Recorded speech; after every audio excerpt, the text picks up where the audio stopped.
Sir, shall we start, sir?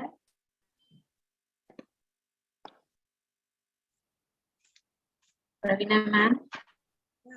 Yes, madam. Shall we start? Yes, ma'am. Good evening, sir.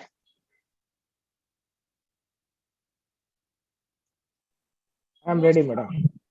Sir, we'll start, sir. Sure, madam, sure. Most respected director of IQAC, Professor Arivude Nambi, sir. Distinguished resource person of today's first session, Professor Harinarayanan, sir. And my dear learned participants, good evening to all. Before introducing, sir, as usual, I start with the quote. Good teachers are the reason why ordinary students dream to do extraordinary things. We have with us Dr. N.S. Harinarayanan, Professor, Department of Library Information Science, University of Mysore. He has 5 years as a librarian in Indira Gandhi National University, Delhi, and 20 years of teaching experience. He is a gold medalist throughout his academics, first rank in BLIS and MLIS. He has received many awards, to name a few: Library Service Award from the Karnataka government, and International Travel Fellowship by Australian Research Council and Consortium of Australian University. He has, under his guidance, 8 candidates have completed their PhDs and 8 are ongoing. 133 articles have been published in international and national journals and in conference proceedings. He has delivered 65 invited talks in conferences, seminars, refresher courses of various universities. He is actively contributing to the preparation of self-instructional materials in Karnataka State Open University and SWAYAM platforms. He is an editorial member of Seral's Journal. He is the visionary faculty of more than 5 universities. He is highly organized, meticulous, and also involved in university administration. He is also the director of IQAC of University of Mysore. He has also served as the secretary to the Vice Chancellor. Such a dynamic personality, both in academics and administration, is Professor Harinarayanan, sir. Sir will now handle the session. On behalf of IQAC and my own behalf, I welcome you, sir, for this 2-week short-term training program on research methodology and data analysis. On behalf of IQAC, I welcome you, sir. The platform is yours. Thank you very much. Let me share the screen first before I talk something.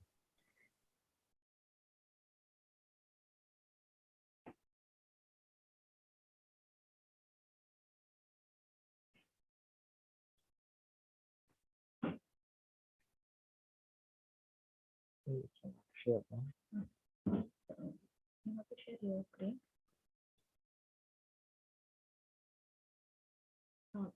Share. And we have just present.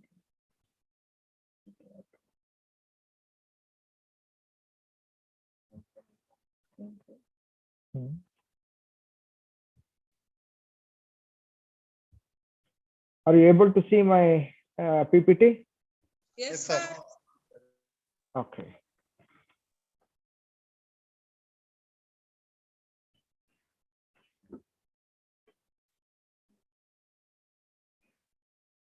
Good evening, all of you.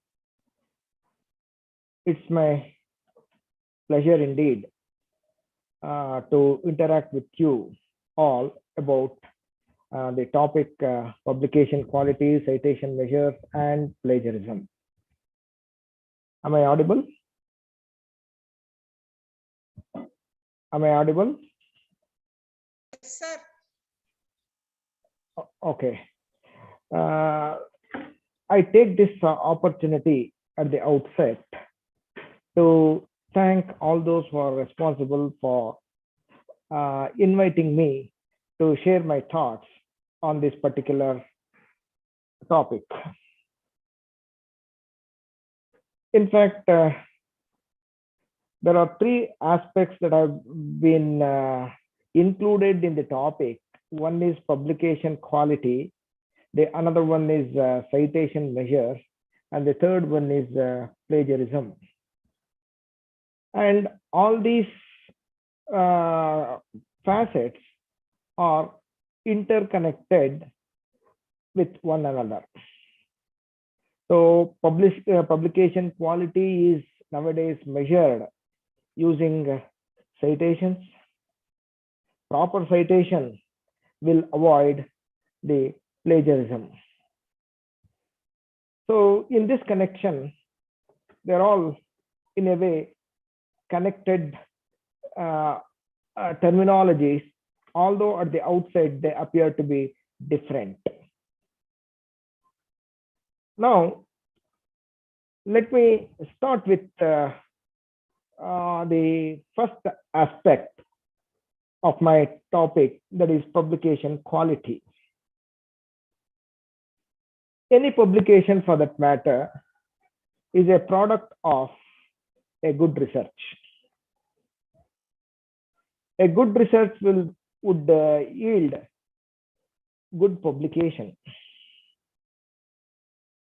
A research, on the other hand, is a continuum of what others have done in the past. It is very, very rare to find some research which is not connected to the past works. So it is something like a tree, and what you and I probably doing is only a bit of what has already been done in the past for several years. And this particular picture depicts that one. So we can say, as Google says, we are standing on the shoulders of the giants. So our basis is the researchers of the past. They have shown the way to us, and we are doing our little bit, and our work will be a way forward for the future researchers. This is how the research grows. This particular phenomenon is very beautifully written, depicted by Gravater and Farnaso in their paper, Research Methods for Behavioral Sciences in 2009. Though the picture appears to be very simple, it conveys a lot of meaning. In fact, when we talk about new concepts, people say that knowledge is of two kinds. One is we should know the subject ourselves, or we should know where to get the information about that subject. In fact, the second one should come first. If we have the skill of getting the information, identifying the information from some source already published or unpublished, then we can have the knowledge for ourselves later. So with this relevance in my mind, I will continue my talk. We have to talk about the research quality or the publication quality. You agree with me that there has been a tremendous growth in science and technology thanks to technological advancement. Number of articles that are published in peer-reviewed journals have doubled or tripled every year. There is no dearth of articles nowadays for journals. Now the competition has increased for the authors to get their publications or articles published. The onus is on authors to submit a good article, then only it gets published. And not only publishing the article is important, the articles have to be published in good publications as well. So all these things lead to one particular thing, that is the quality. The quality of manuscript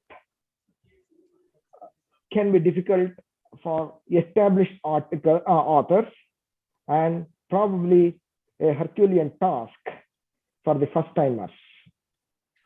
Sir, excuse me, sir. Yes, madam. Sir, little volume, sir, from your side, sir. So, okay. Thank you, sir. Okay, am I audible now? Yes, sir. Yes, sir. Okay. Now, the publication, when we talk about publication quality, 3-4 questions come into our mind. One is,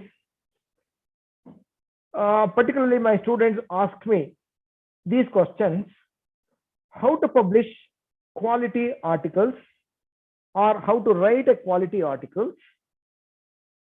Second question would be how to identify the quality papers for our consumption, for our reading. And the third one would be how to identify good authors so that we can follow them in future for our research work, and how to identify the good institutions. And the questions go on and on like this. So I hope by the end of this particular session, we would find some answers for some of the questions at least, if not for all. When we talk about quality, quality is a kind of very abstract thing. It differs from person to person, institutions to institutions, country to country. As Robert Pirsig says, quality, you know what it is, but you don't know what it is. But that is self-contradictory. But some things are better than others. We experience it always. That is, they have more quality. When something is better than others, naturally the one has to be better than the other. But when you try to say what the quality is, apart from the things that we have it all goes poof. There's nothing to talk about. What he means is quality is very difficult to define or put it in words. But at the same time, we have to have some perception of about the quality, and we have to measure the quality in some way or the other. We cannot just ignore just because we cannot define the quality, what a quality is. So nowadays, a lot of efforts are being made for quantifying the quality. So they're trying to measure the quality by various ways and means. So as Lord Kelvin says, when you can measure what you are speaking about and express it in numbers, you know something about it. It applies to quality as well. When you say you cannot measure it in numbers, that means your knowledge is a meager and unsatisfactory kind. So when we talk about quality, we should be able to measure it. We should express that in numbers, and then only we can say we know something about the quality. Now, let us try to get as a context the academic environment in India, so that what is the challenge that we are facing, we can understand. As you may be knowing, India has more than 40,000 colleges. It's an approximate figure I'm just giving, providing undergraduate courses, and more than 900 universities focused on postgraduate education and research. And the AISH survey conducted way back in 2019 and 20 estimated that there are 15 lakh teachers in the educational system, and about 3.86 crores of students, out of which 9% of the students, amounting to somewhere around 43 lakhs, pertain to master's program, and 2 lakhs students, they are involved themselves in doctoral programs. This is the magnanimity of the educational system in our country. If you look into number of publications, a Scopus data shows that we are publishing every year almost 1.5 lakh articles, and most of these articles come from the PhD research scholars, who are around 40,000 or so. PhDs are being awarded, and the government of India awards nearly 10,000 research fellowships every year. Now, with these figures in mind, let us try to look into the India's position as far as the publication and quality of publication is concerned. I am showing you the SCImago global ranking based on the data 1996 and 2000, and you can see that as far as the quantity is concerned, number of publications in India is quite good, and it ranks 7th in the world ranking if you consider number of publications of publications. On the other hand, if you look into the citations received by those publications, citations is a measure of quality, which we will be discussing it in future. Citation, if you look at, if you take into consideration, then the global rank of India falls down to 21 with an H index of 691. Again, I will be talking about H index a bit later. I am addressing this particular session with the fact that most of the participants are students who are participating in this particular webinar, and my level of lecture would be to address them rather than the elite people. And if you look into this particular ranking picture, US stands first, both in publications and citations. But if you analyze the data further, the smaller countries like Singapore and Hong Kong, they have lesser number of publications, but their citation percentage is much better than Indian publications. So if you measure the quality of publications from citations angle, the India's performance is not that good. That is what the data shows.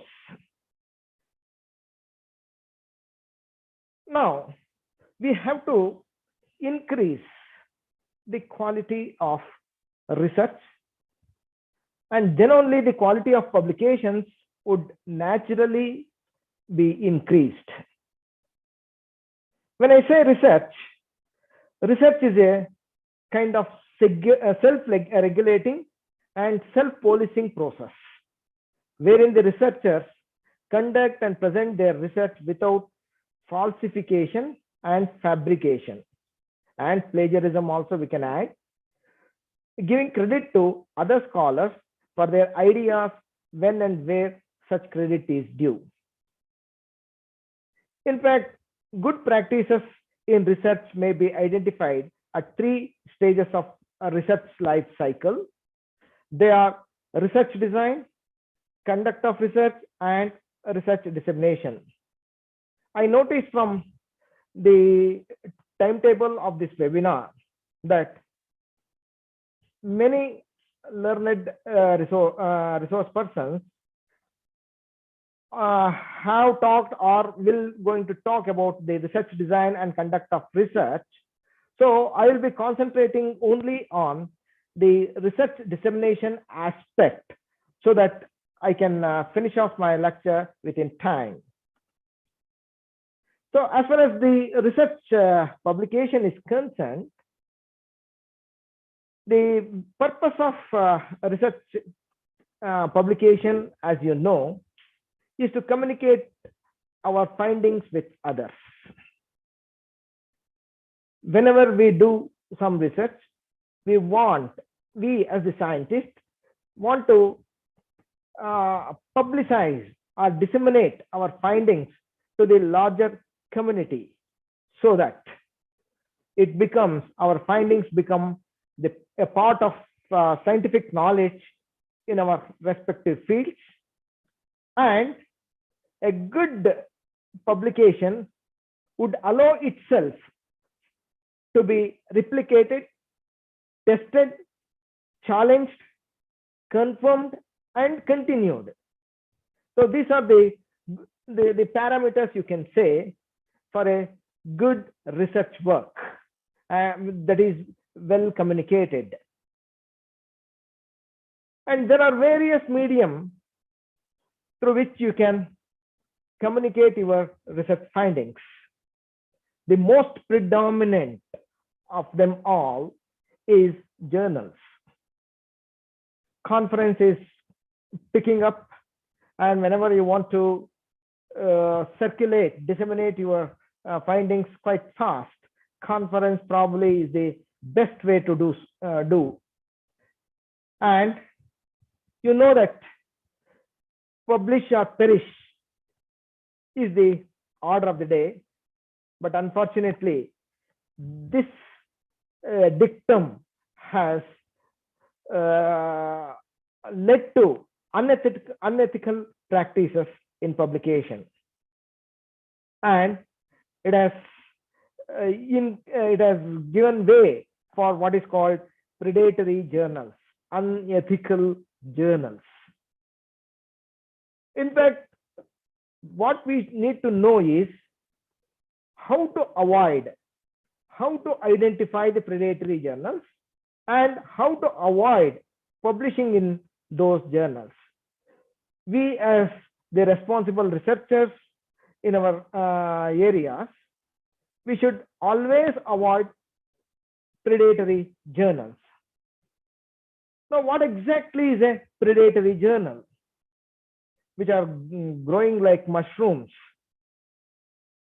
So a good definition of predatory journal goes like this.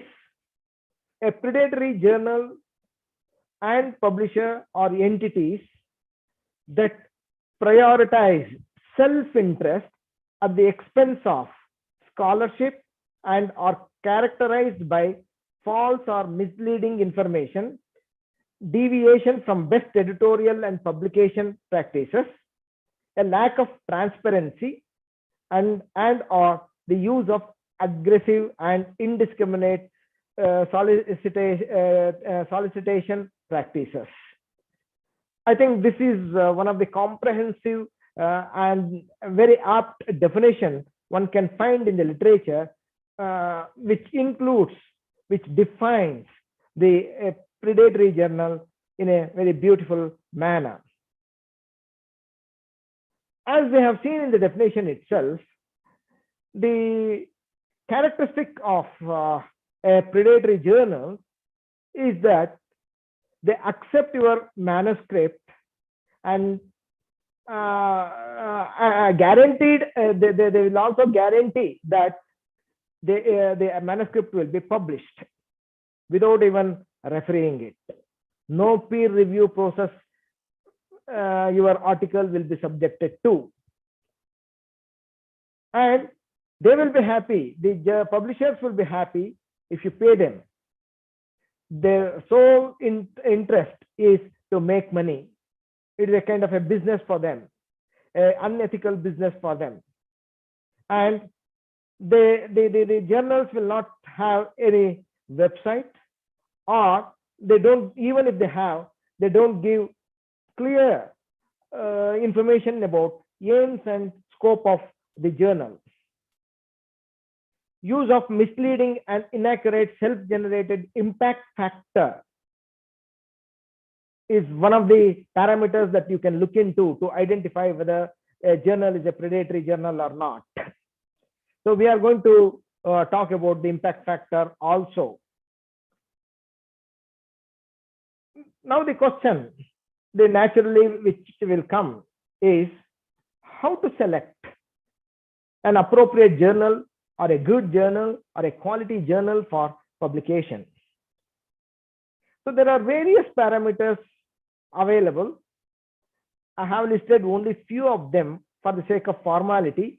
This is no way exhaustive list.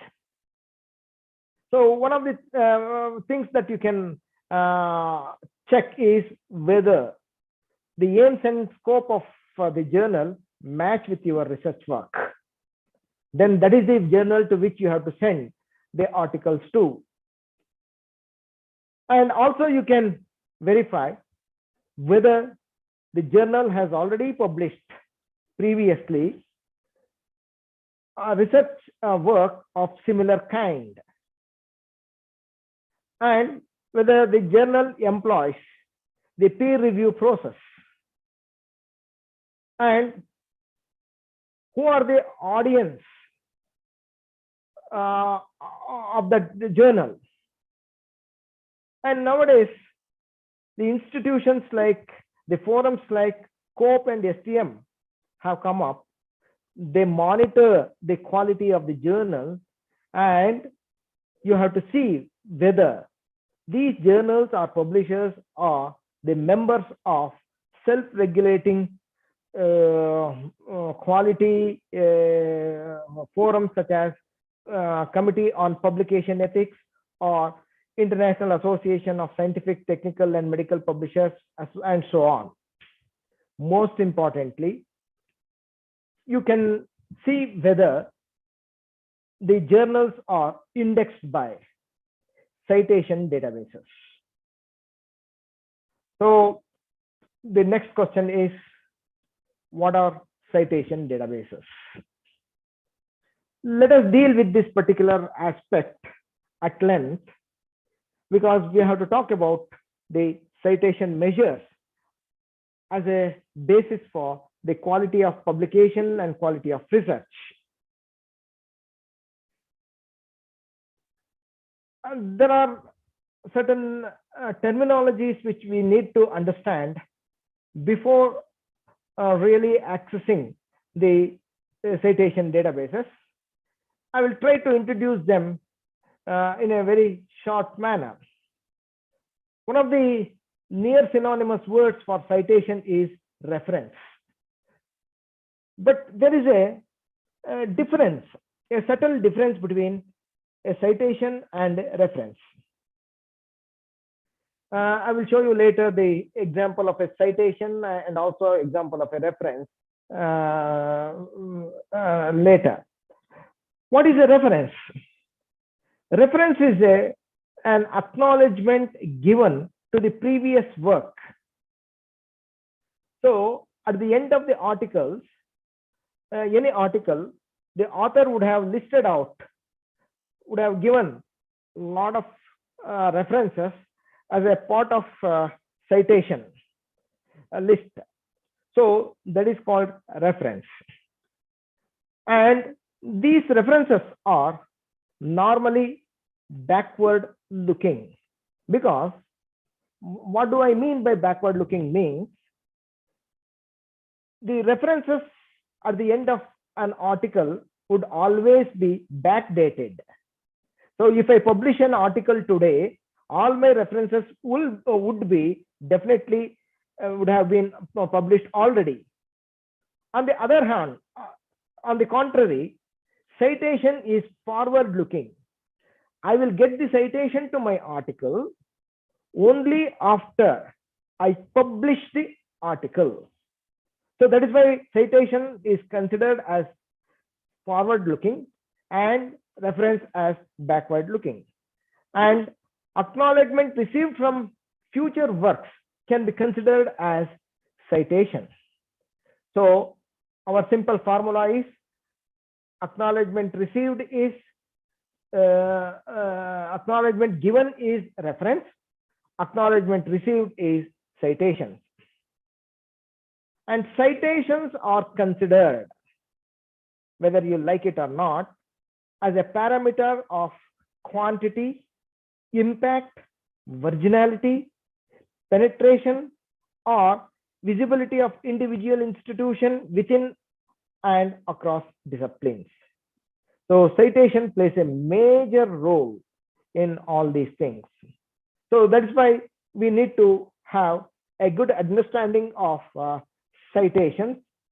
We will be spending some 10 to 15 minutes about discussing about various issues related to citations, citation counting, and things like that. Now, we started our discussion on citation with the word citation databases.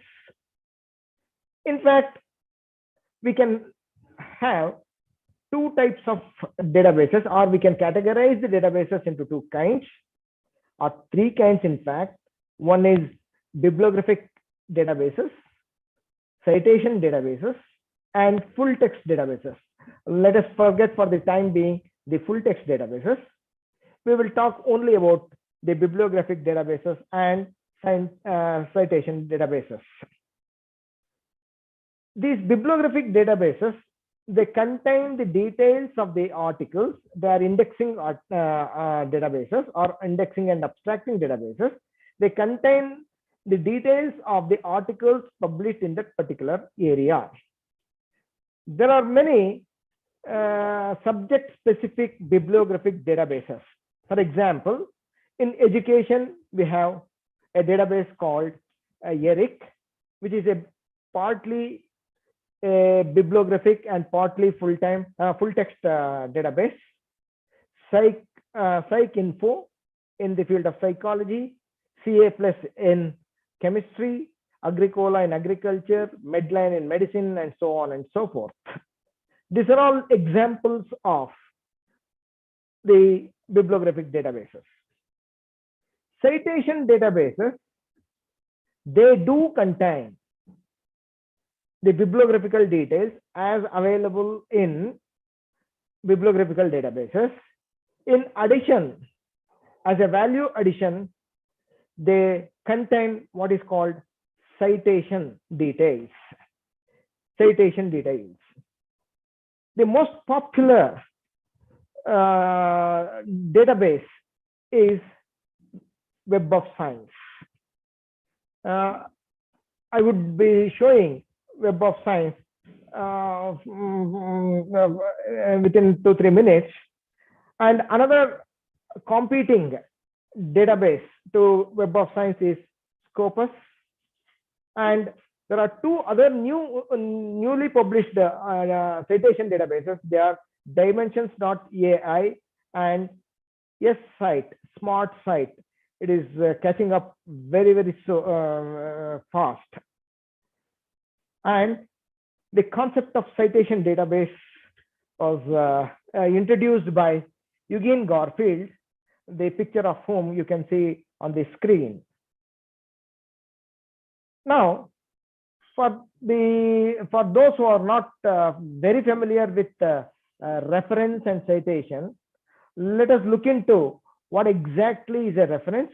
What do I mean by citations? This understanding will help us to understand the future points that we are going to discuss. Let me try to click on reference example. Are you able to see the screen? Can somebody answer? Hello? Are you able to see? Yes, sir. Okay, okay, fine. Now, this is Yes, sir. okay. Thank you, madam. So this is one of the articles which I downloaded today morning from Nature, and you can see here. I'm looking into the article. At the end of the article, there is a bibliography. I hope it is too small. So I hope you can now see it. There are 28 or 38 references available in this article. And this citing article has given to almost 38 earlier works. These are called, each one of them are called references. Now, let me show you what is a citation.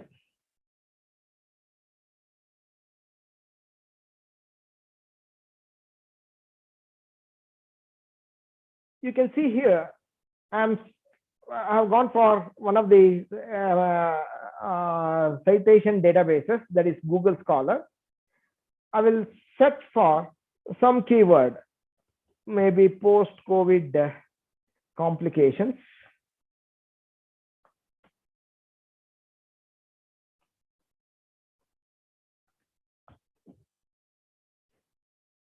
You can see over here the details of the articles which deals with post-COVID complications.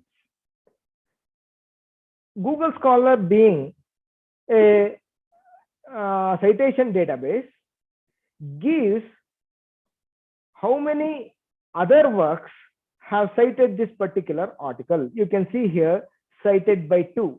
That means 2 articles have cited in their work this particular article.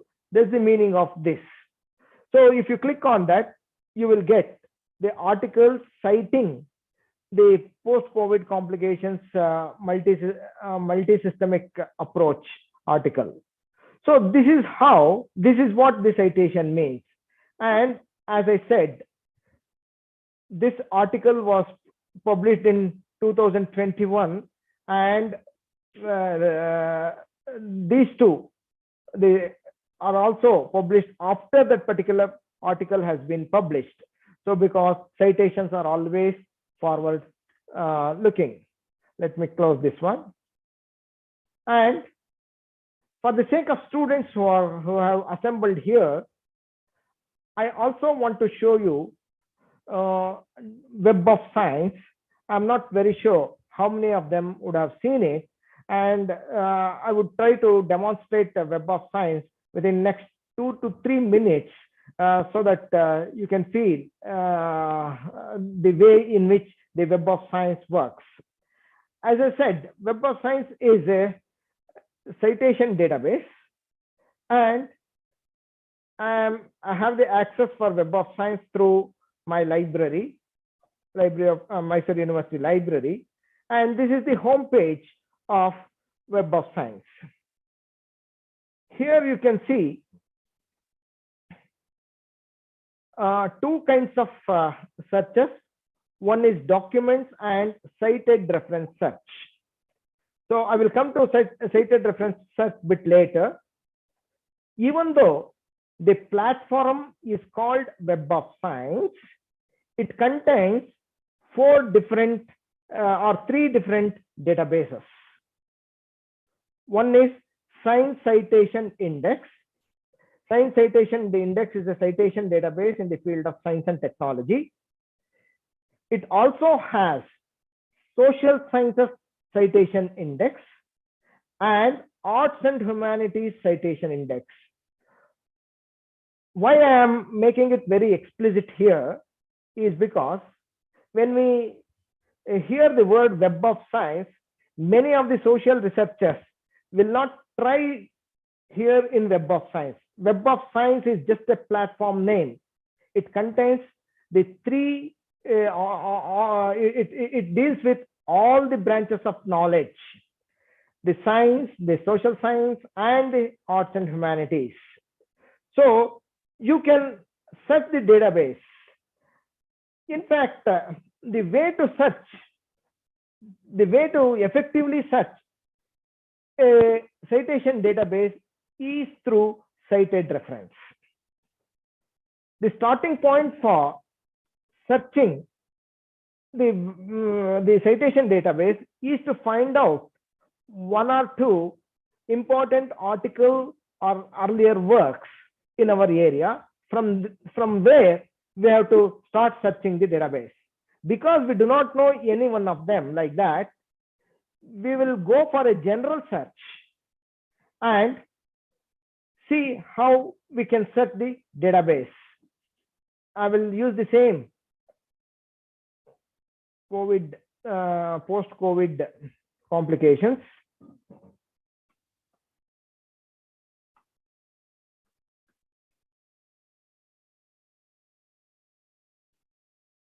And these are the articles it has listed. One of the advantages of Web of Science is you can filter them by various parameters that you can see onto the left of the screen. You can filter it only by author articles, or you can filter it by the categories or the subject categories as given by Web of Science, or you can also see what is his name, Todoran C has contributed a lot. Already he has published 5 articles in impact journals, and you can search by affiliation and so on and so forth. And what we are interested today is to look into the citations, to order the retrieved hits by its citations. So I'm sorting the results by citations, and I'm asking the system to list the highest citations first. You can see over here that this particular article published sometime in 2020, May 2020, has already received 936 citations, and it has got 101 references. So the articles which have cited this particular article, both of them will be related, and these are called, the 936 articles are called citing works, and this article is called cited works. Citing works and cited works. So we will come back to this terminology a bit later again. And there are many other things that you can do. You can analyze the results, you can get a citation report, say I'm generating the citation report and H index is 29, all these things that you can do. but I will not deal with that in this session. Let me go back to my presentation.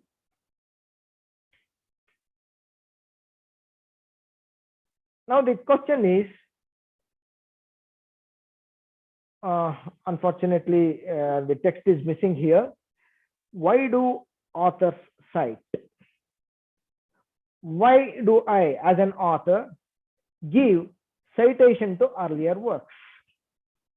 There are many reasons why I cite. For example, my research is a continuum of the previous research, so I give a citation to that. I want to argue that my case. For that also I have to give citation. And similarly, I would have borrowed certain methodology from the earlier work.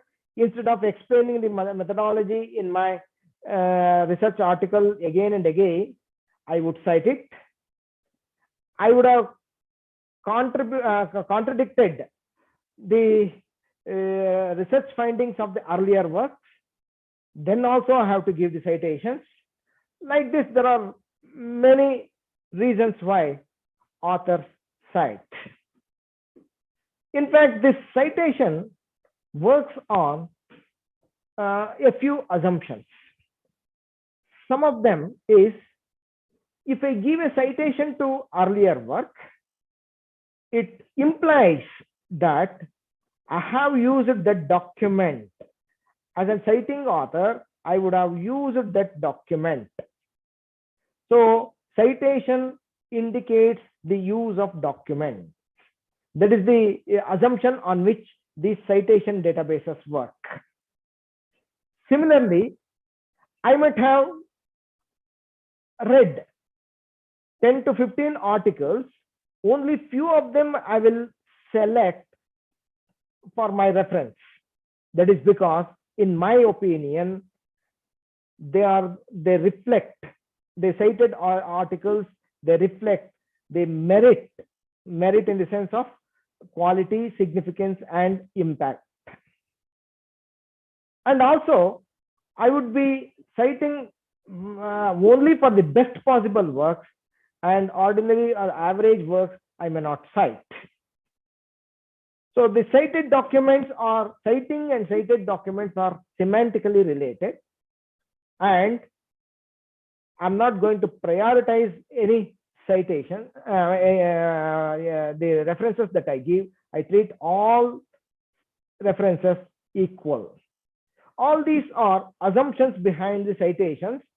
These assumptions form the basis as well as limitations to the citation databases.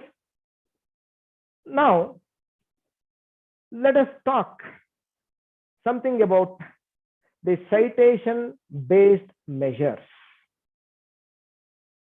In fact, these citations are used for measuring not only the quality of the articles, but they are measured to identify the contribution of the authors in their respective domains.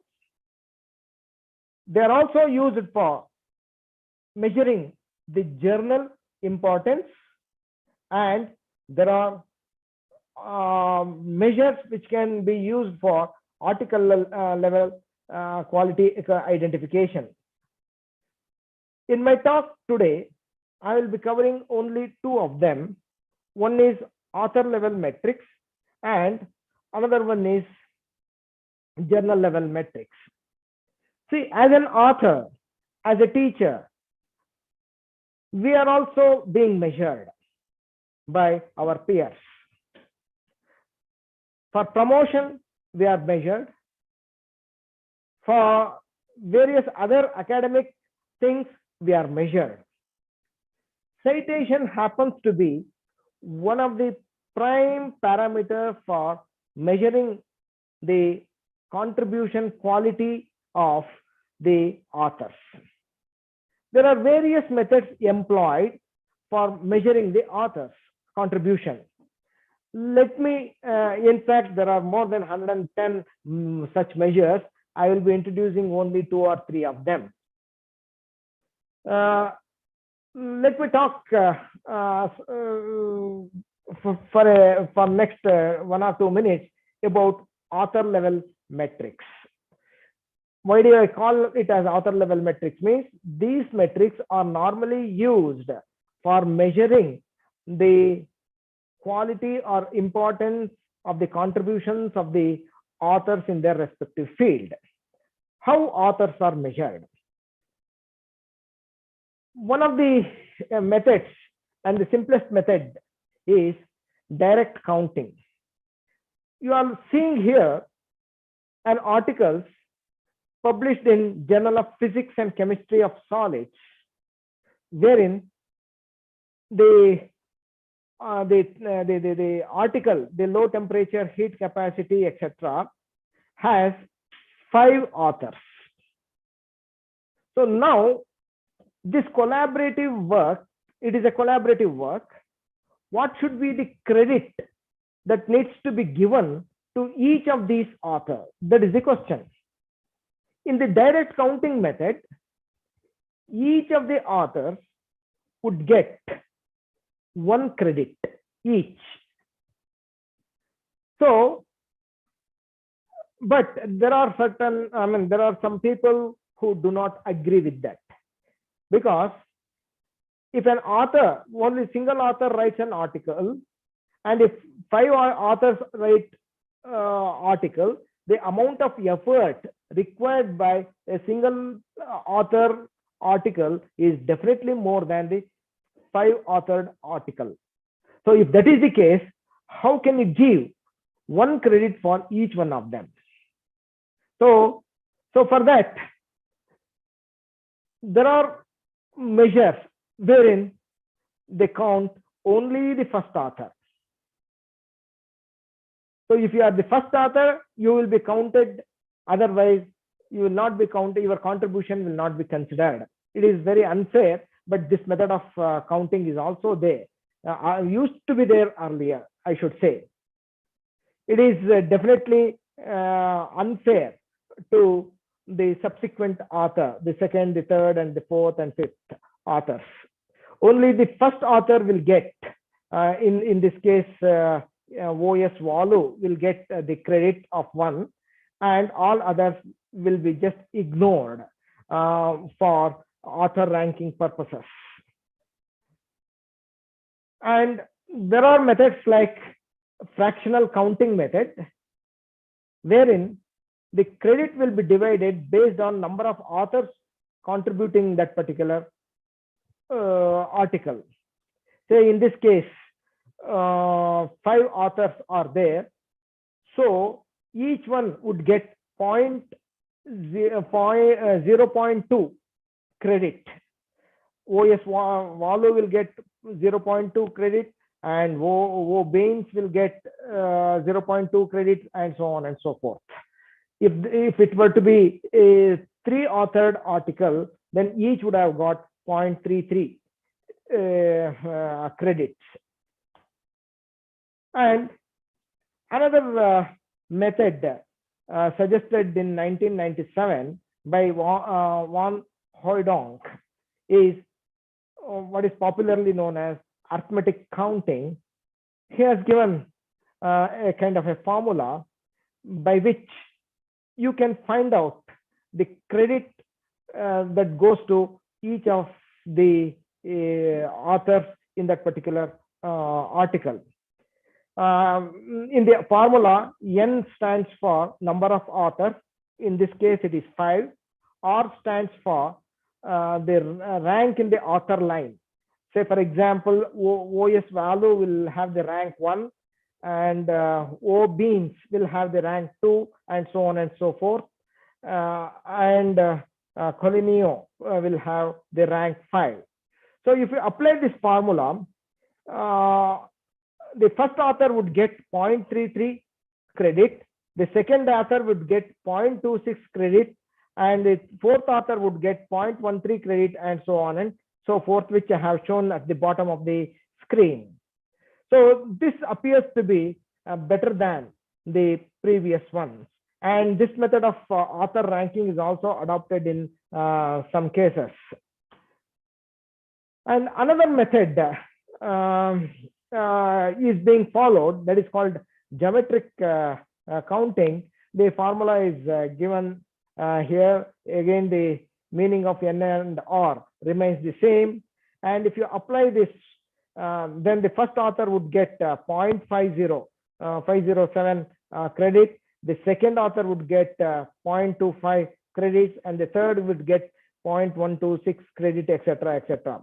Why I am discussing all these things is, while you are being measured globally, these methods will be adopted. So whenever you contribute an article, make sure that you get the appropriate place in the author line. So don't be too generous as far as putting your name in the author line. If you have worked a lot and it is major contribution is yours, you have to strive hard to get the first authorship. And similarly, there's one more counting method normally used in the literature, and that is harmonic counting. Unfortunately, I'm not given the formula here. For those who are interested, I will send it later. So the first author would get the credit of 1. The second author would get the credit of 0.33. The third author would get the credit of 0.18, and so on and so forth. These are various ways of measuring the author ranks. And now we will move on to what is called journal metrics. Journal metrics, because this journal metrics is important for two reasons. One is it helps us to identify the journal to which we can send our articles to. And the second one is it also gives an idea about the quality of the journal. So in relation to other journals in the field. And the most popular measure of journal quality or journal importance, some people don't like the word quality, but in general parlance, quality is being used more than the importance or significance. So the journal impact factor, JIF, or just impact factor, it is popularly known as impact factor. And this impact factor is measured by the citations received and reported by Web of Science. So it is the parameter published by Web of Science in their publication called JCR, Journal Citation Reports. So it is not available, impact factor is not available anywhere else. So whenever we say impact factor, it means the data is taken from WOS, that is Web of Science, and it is calculated based on the data available there. And it is calculated by taking the ratio of number of citations to number of publications for the past 2 years.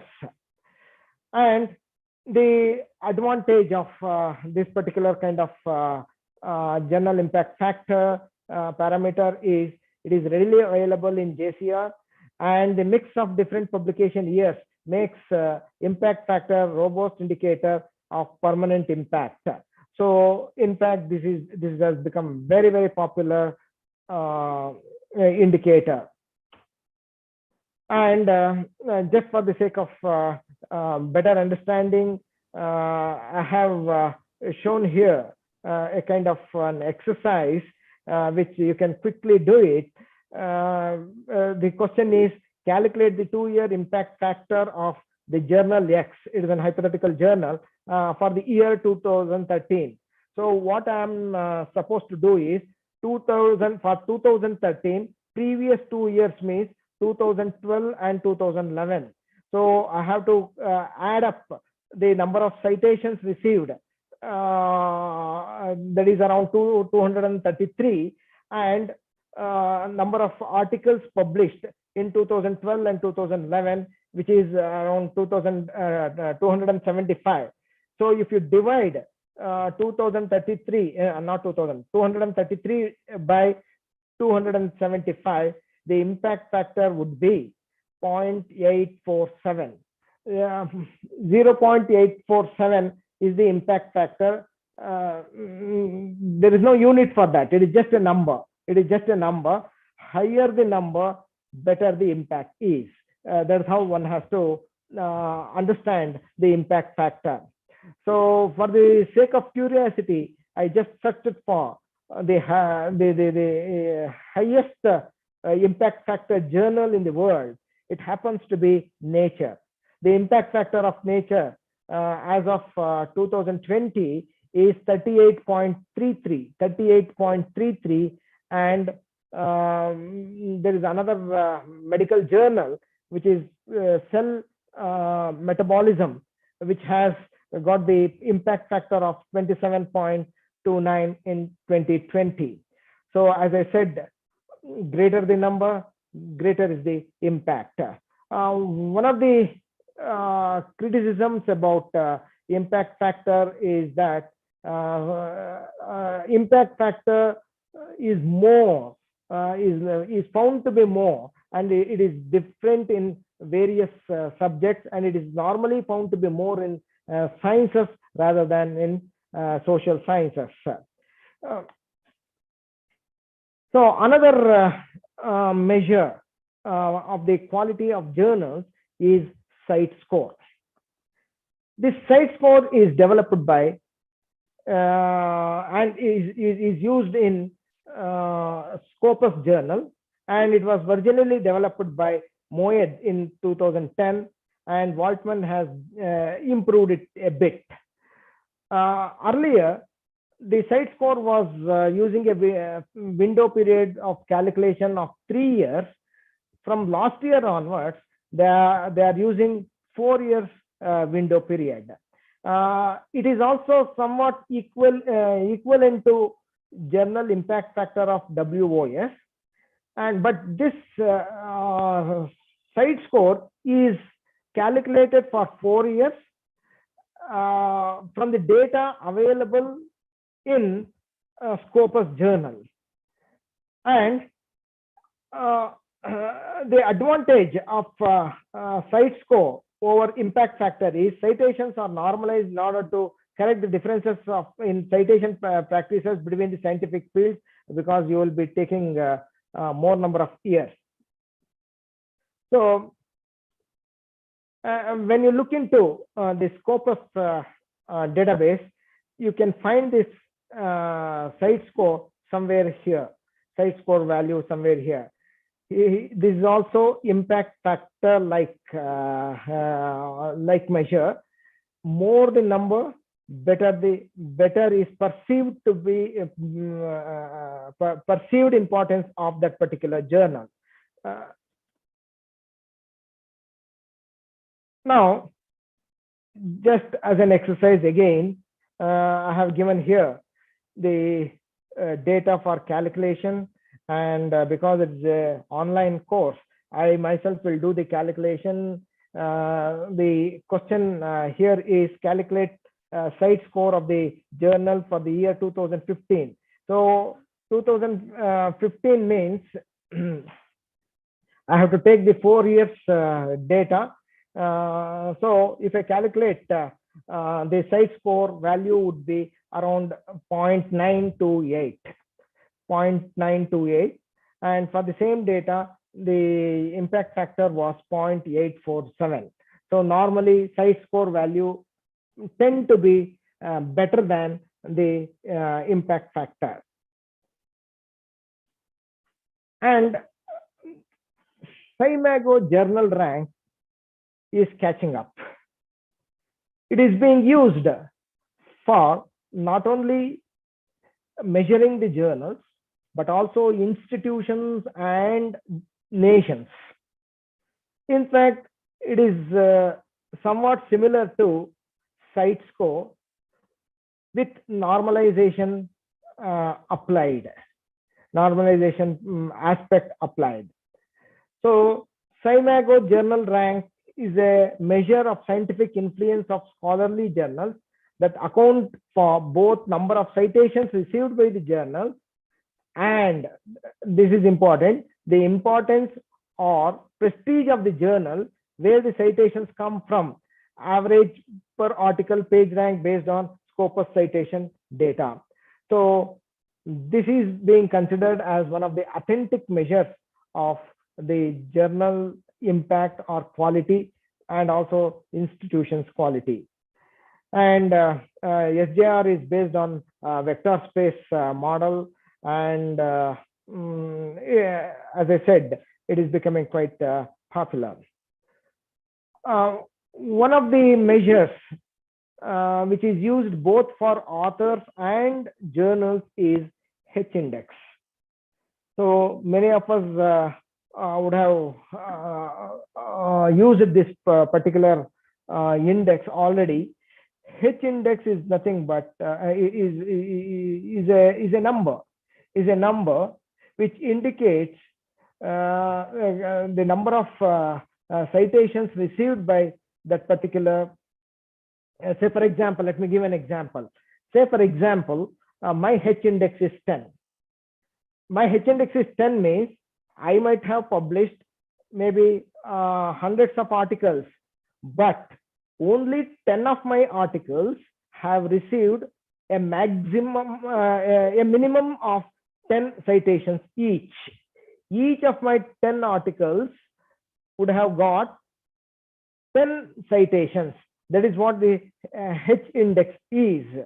So time is short, otherwise I would have shown you how H-index can be calculated based on Google Scholar data.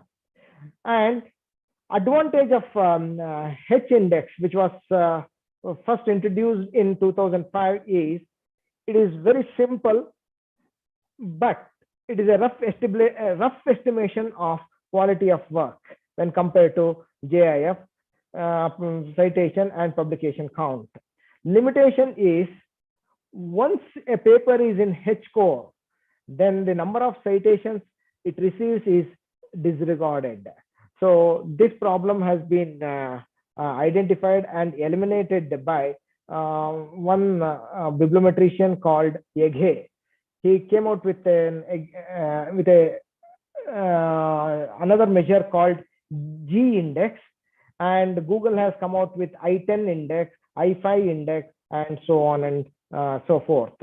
All these indices are nothing but the measure of quality, the perceived measure of quality of journals or the authors. Now, the last aspect of my talk today is plagiarism. So let me deal with the plagiarism aspect from now on. Now, the scientific writing has certain characteristics. Please excuse me for a minute.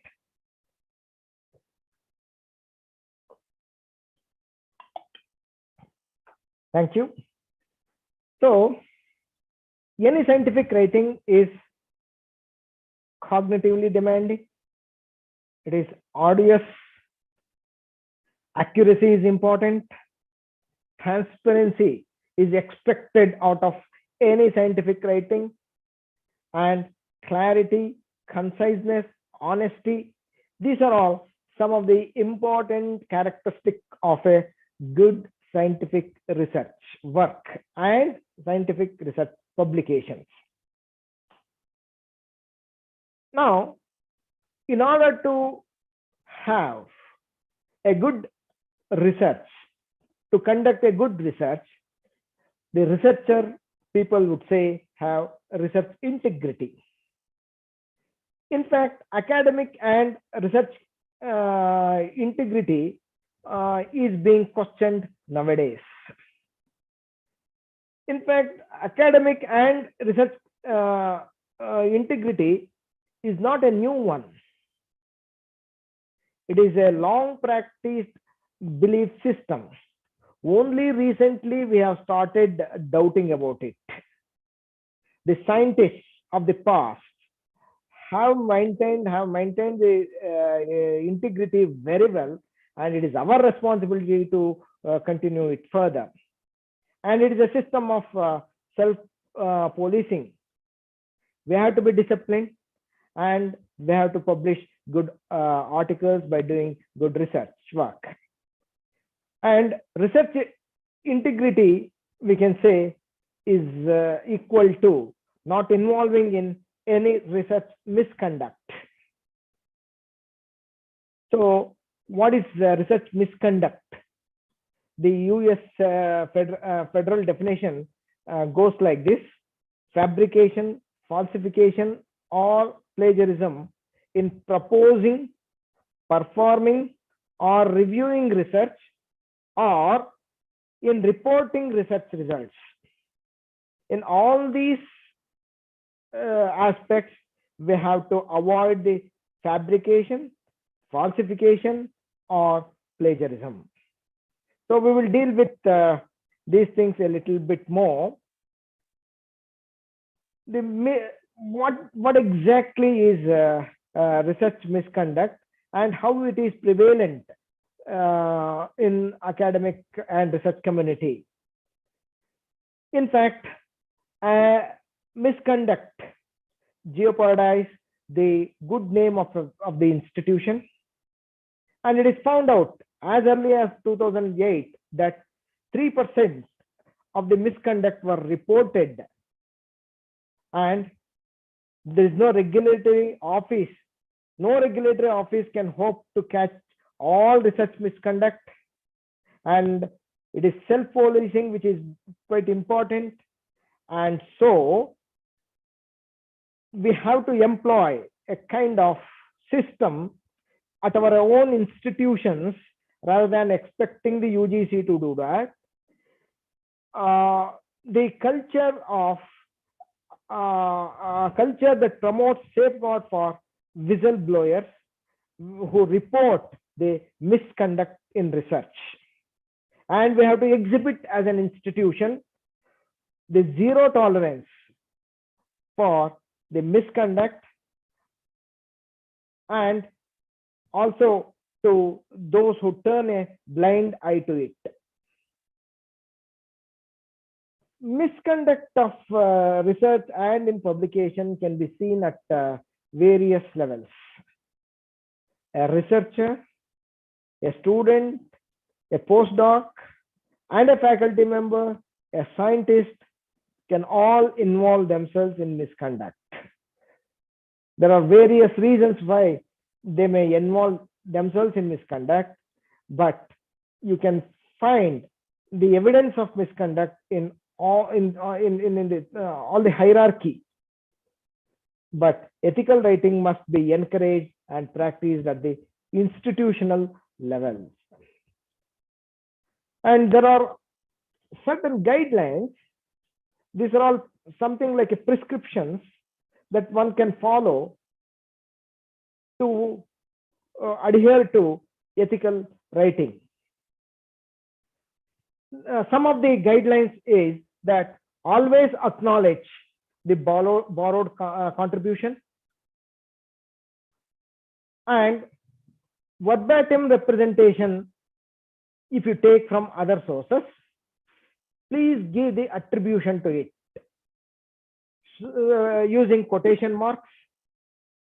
Use the paraphrase and shorter version of the original, but don't forget to acknowledge the source. But while paraphrasing, make sure that the original idea is not lost. And this acknowledgement should not go to the other extreme. I have seen many articles wherein every sentence is acknowledged. That is another way, another experience. So one should know that common knowledge need not be acknowledged. For example, COVID is a pandemic disease.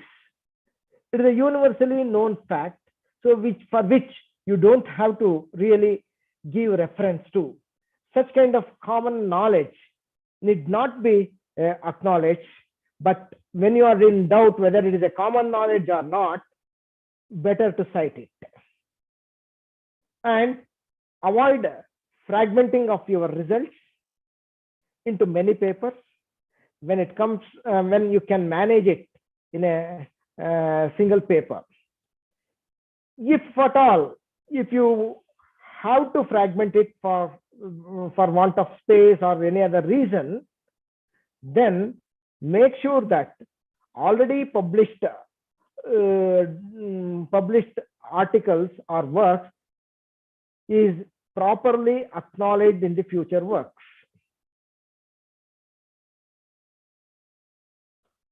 Now, plagiarism is considered as academic theft. And what actually is plagiarism? And many of you would be knowing by this time, but for the sake of formality, I will just read out the definition of plagiarism as given by American Association of University Professors.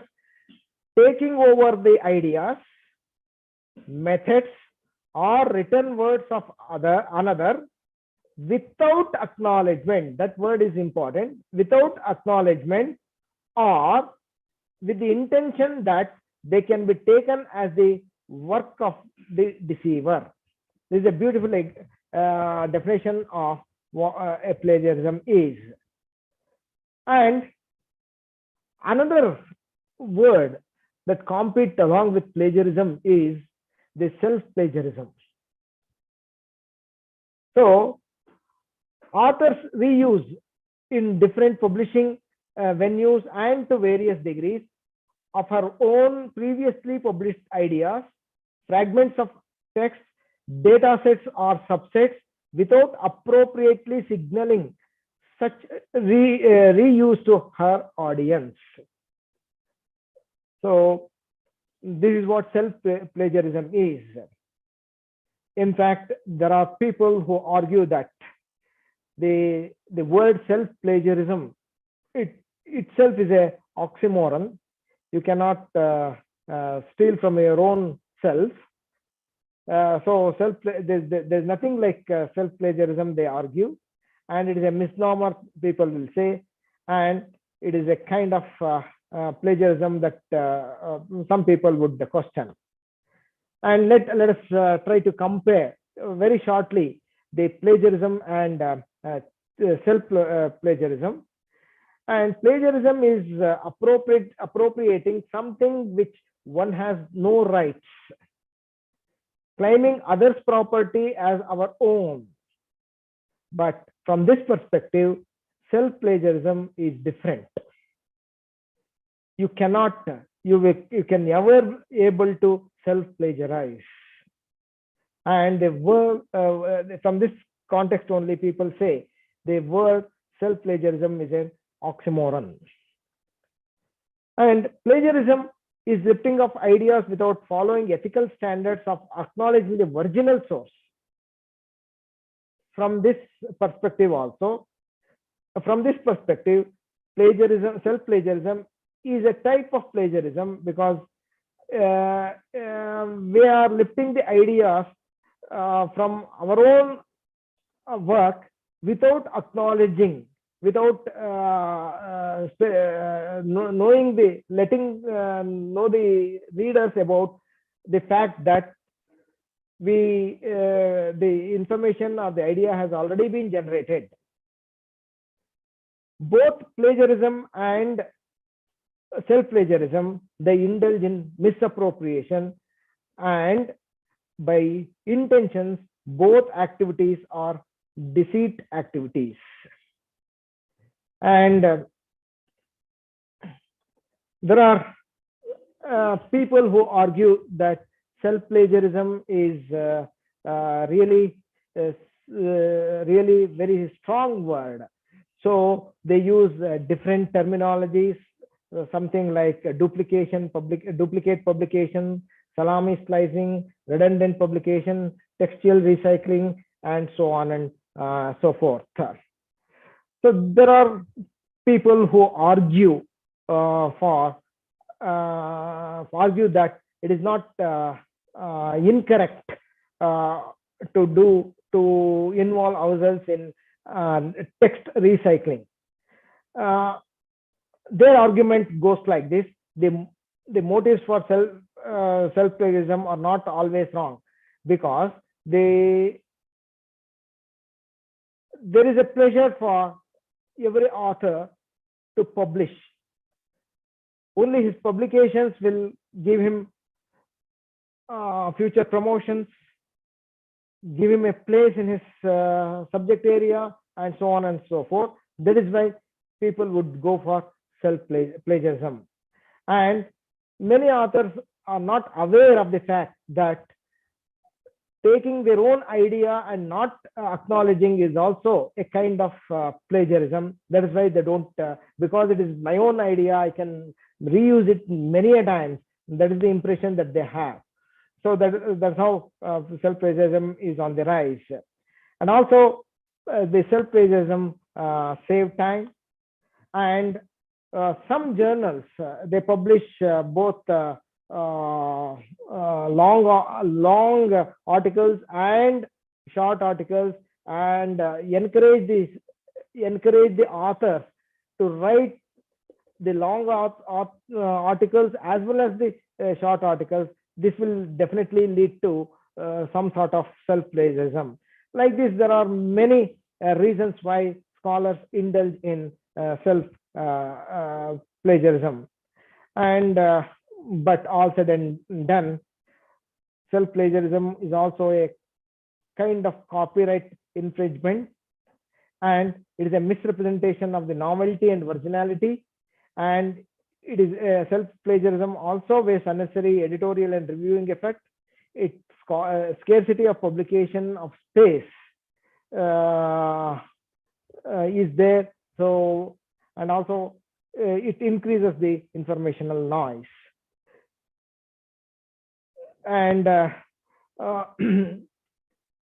are certain etiquettes one can follow while recycling, so that it will not be considered as self-plagiarism. And there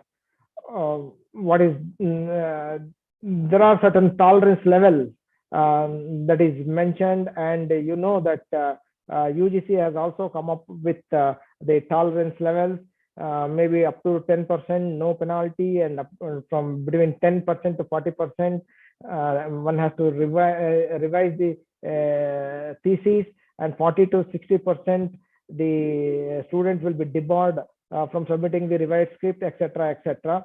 These are all available on UGC website. And these are some of the instances of plagiarism in Turnitin. And here you can see that this is called clone, wherein each and every word has been copied verbatim without any attribution to the original source.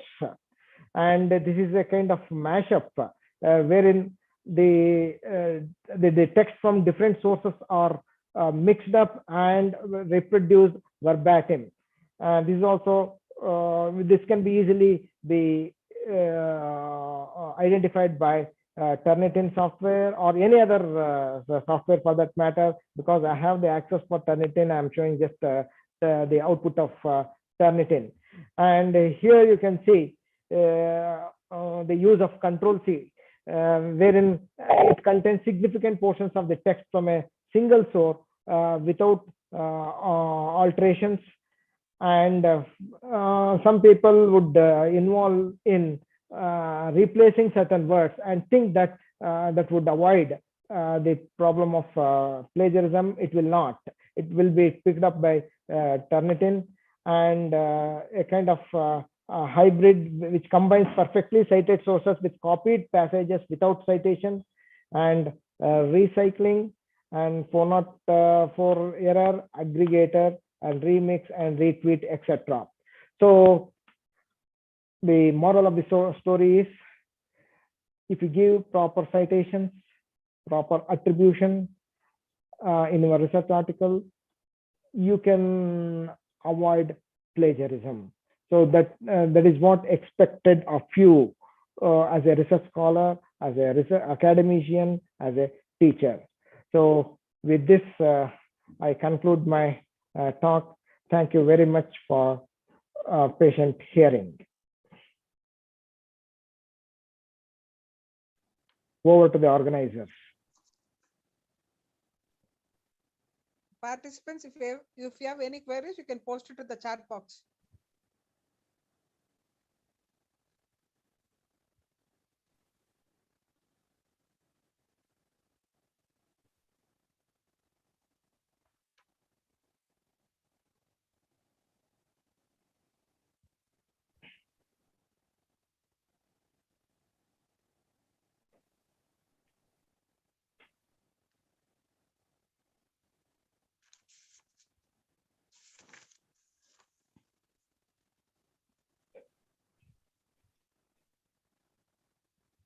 Sir, shall we conclude, sir? Sure, madam. Sure. Thank you.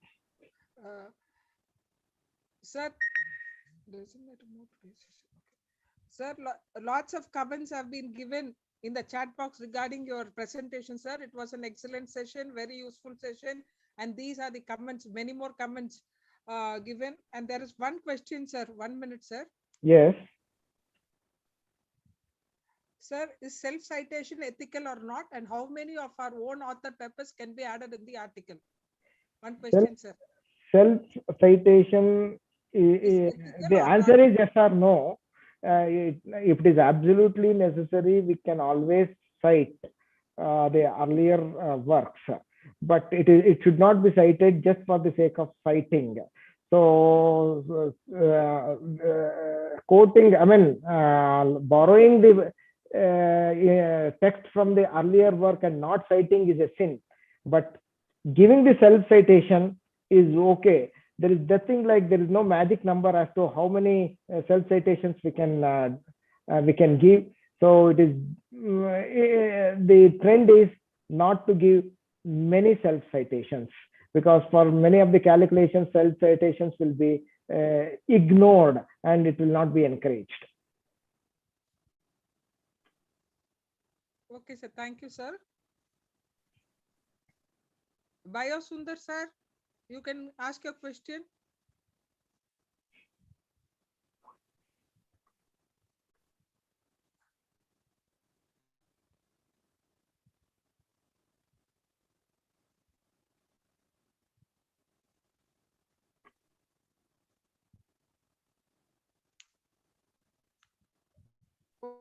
We'll conclude, sir. Sure, madam. Sure, madam. Okay. Professor Hari Narayanan in his lecture has nicely in detail explained the qualities of a good research article. He has differentiated how to identify the predatory journal, how to select an appropriate journal for publication, difference between citation and reference. That is, citation is forward looking and reference is backward looking. And he has given an example of the various types of databases, citation databases, bibliographic databases, and full text databases. And he has given the various metrics regarding H-index, author level metrics, journal level metrics, and article level metrics, and how to calculate it. He has given few examples. And Sarah has also started with plagiarism.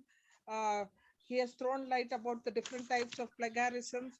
Using Turnitin, he has listed out and what are the guidelines provided by the UGC. What percentage is permissible was explained nicely, sir. On the whole, the session was very informative for all the participants. Thank you, sir, for sparing your valuable time and being with us. On behalf of IQAC of ANNAMALAI University, a heartfelt thanks to you, sir, for sharing your expertise. Thank you, sir. Thank Sir, you very 1 much. minute, sir. Please, 1 minute, sir. Yes, yes, One yes, of the yes. participant want to ask one question. Sure, sure, sure. Sir, is there any software for plagiarism, sir? There are few software. One is Turnitin is a plagiarism detection software. Okay, it That is is, an older version, no, sir? That is an older version no, of no.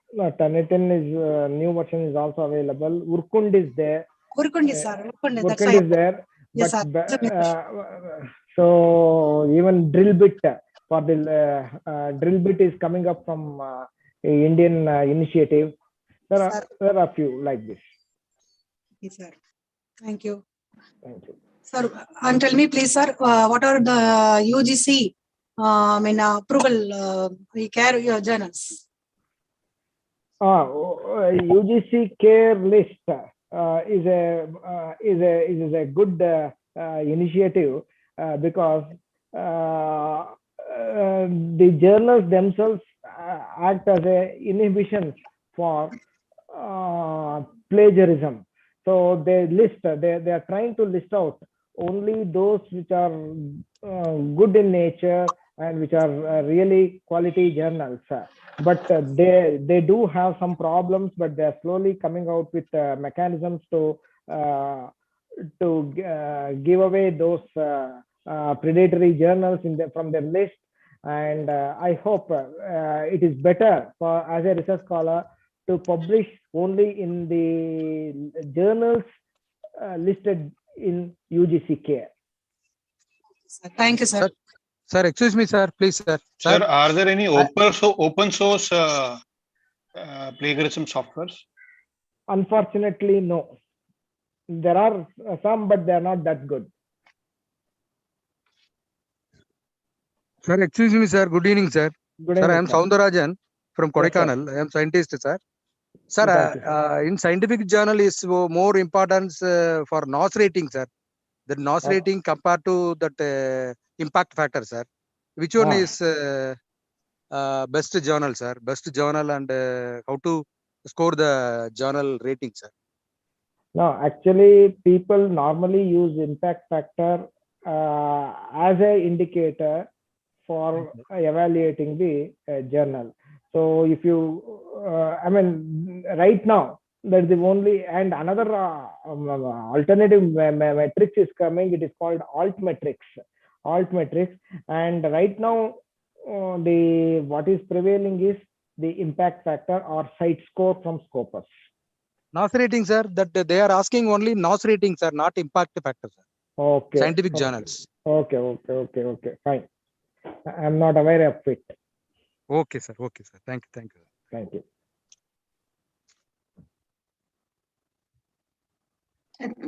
you, sir. Thank you Thank you. so much, sir, for coming Thank to you. this session. Thank you, sir. Thank you, ma'am. Thank you.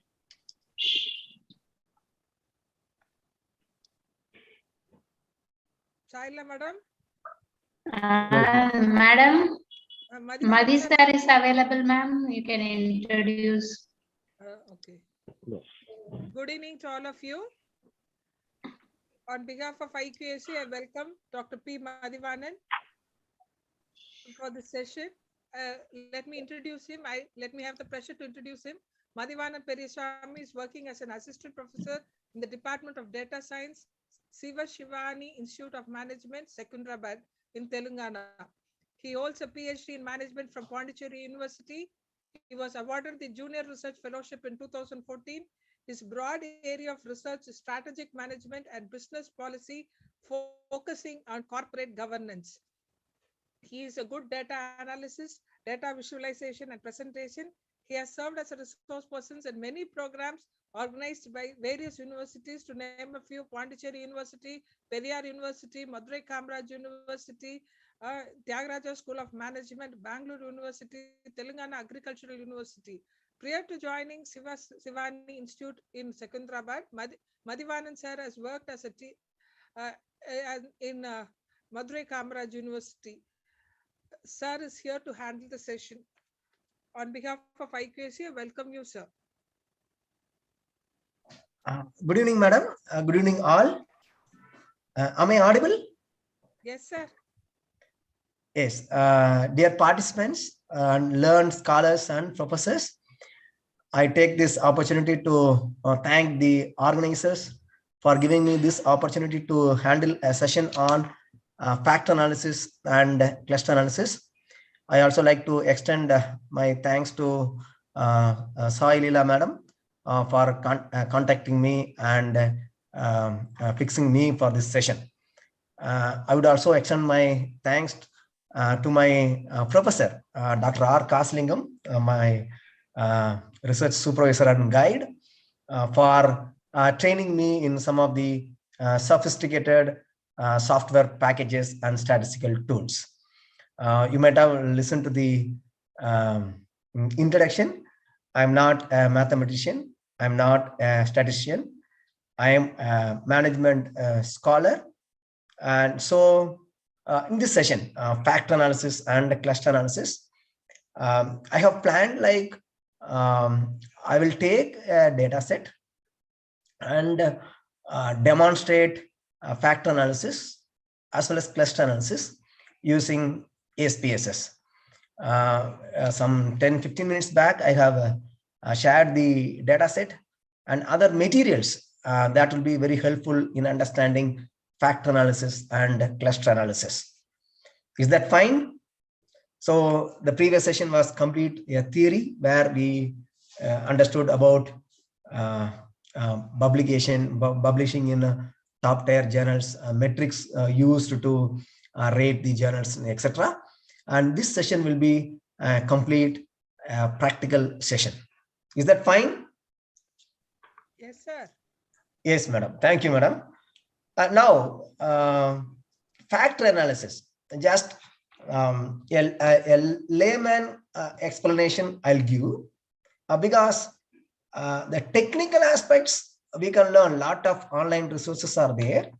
So a layman definition or how this fact analysis and cluster analysis are different, I'll try to give you now.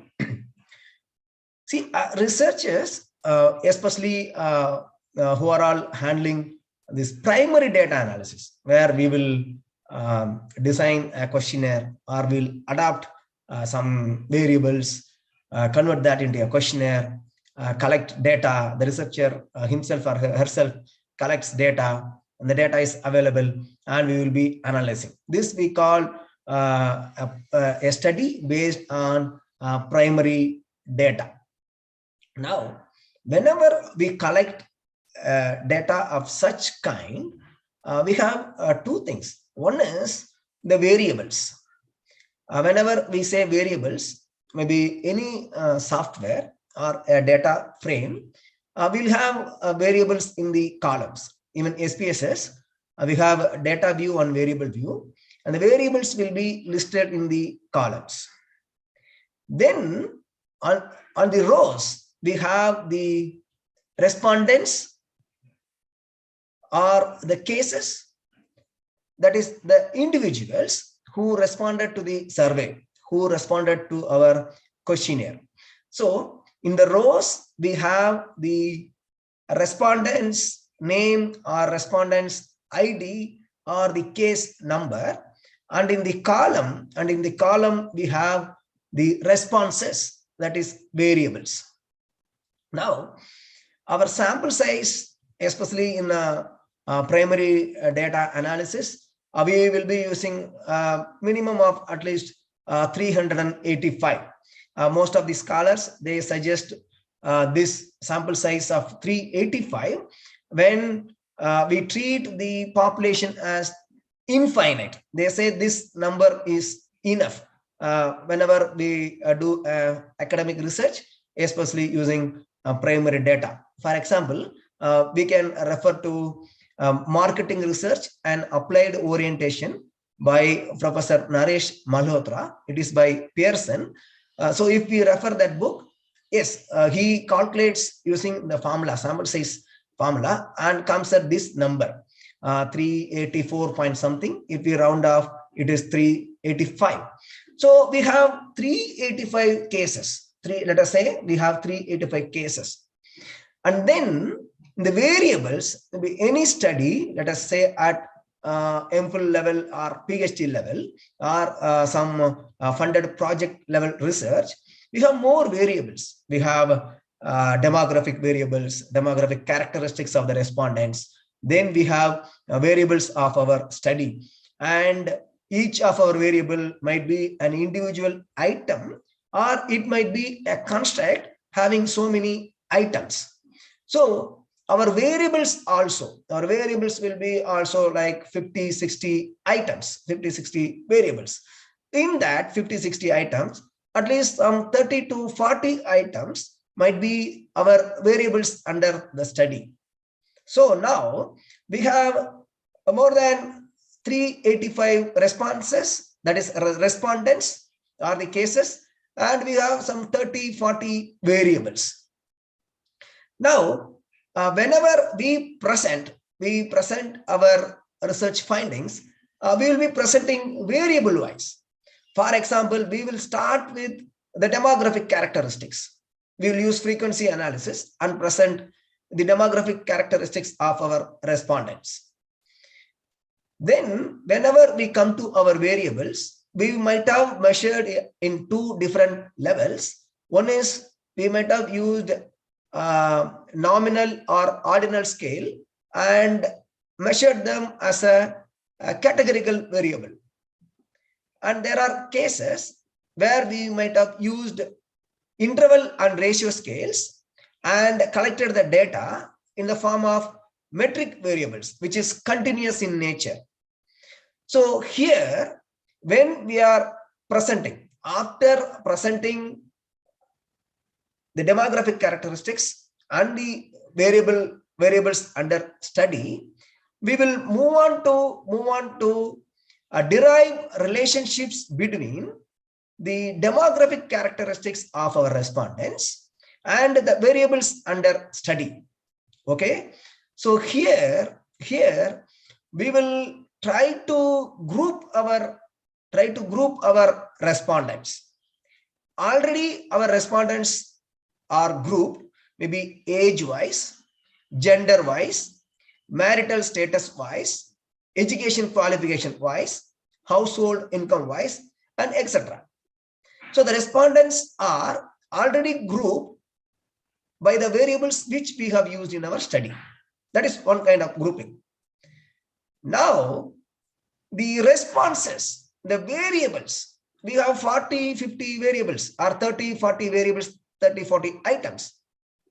Suppose if we want to identify if there are any relationships, between the responses given by our respondents, then factor analysis is very much helpful in grouping the responses given by our samples, our respondents. So this tool, factor analysis, helps us to group the responses, that is, group the variables, group the items under study. Now, when we group the variables, let us say we have 20 items, 20 different items to measure a particular characteristics, and we wanted to see if these 20 variables can be grouped meaningfully. Yes, we have used factor analysis and we have successfully grouped them, let us say 3 different variables. Now these 3 different variables is sufficient enough to represent those 20 items. Now these 3 variables, the new variables which we have extracted from the 20 variables, can be used to group our respondents in a different way. Earlier we have grouped them based on the demographic characteristics. Now, based on the variables which we have extracted from the factor analysis, let us say 3 factors.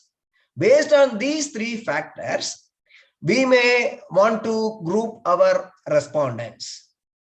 So whenever we wanted to group our respondents based on a variable which is not a demographic variable, then we can use cluster analysis. So put it in a simple way, these two analysis,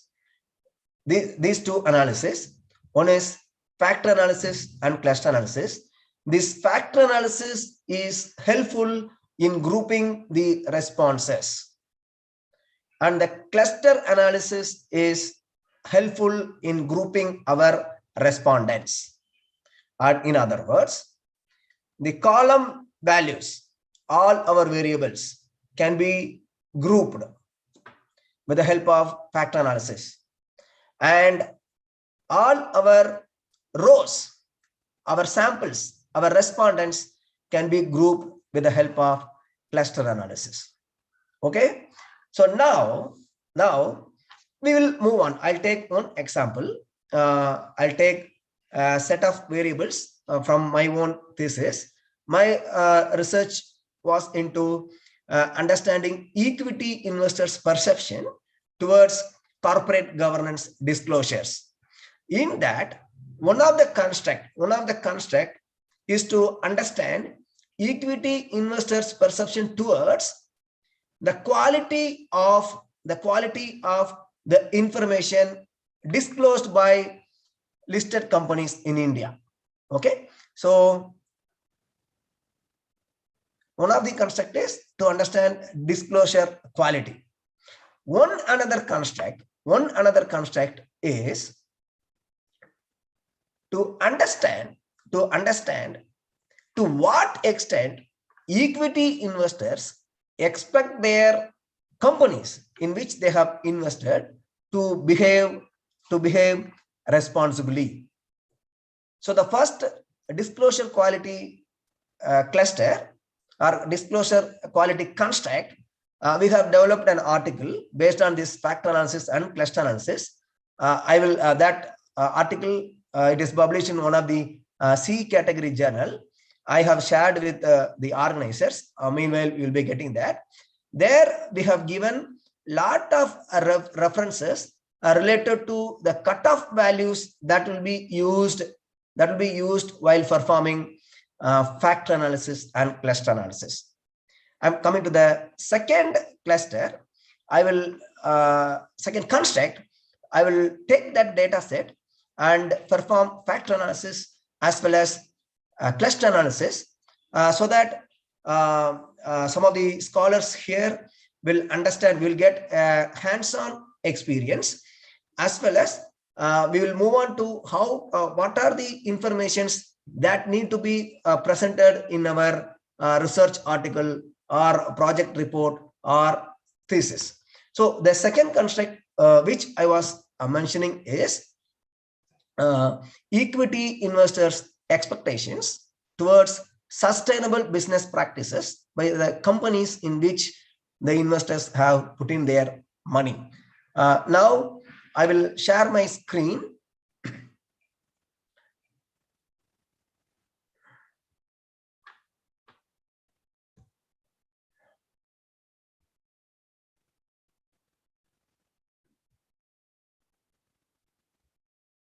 Okay, madam, is my screen visible, madam?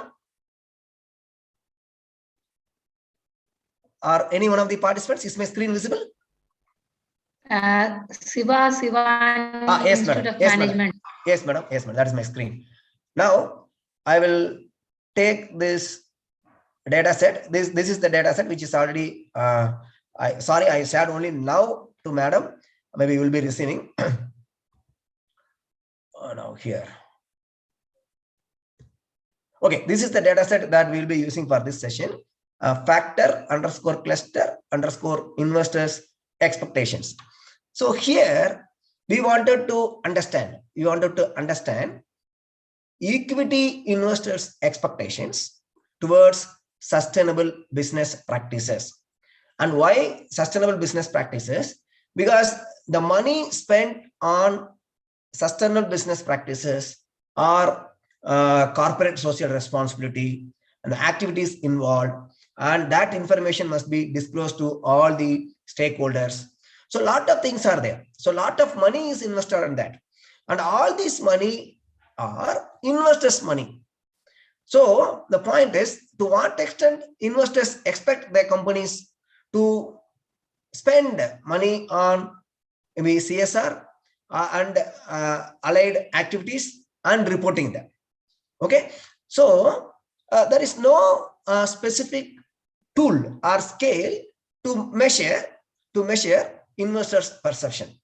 So we thought there is one guideline called National Voluntary Guidelines.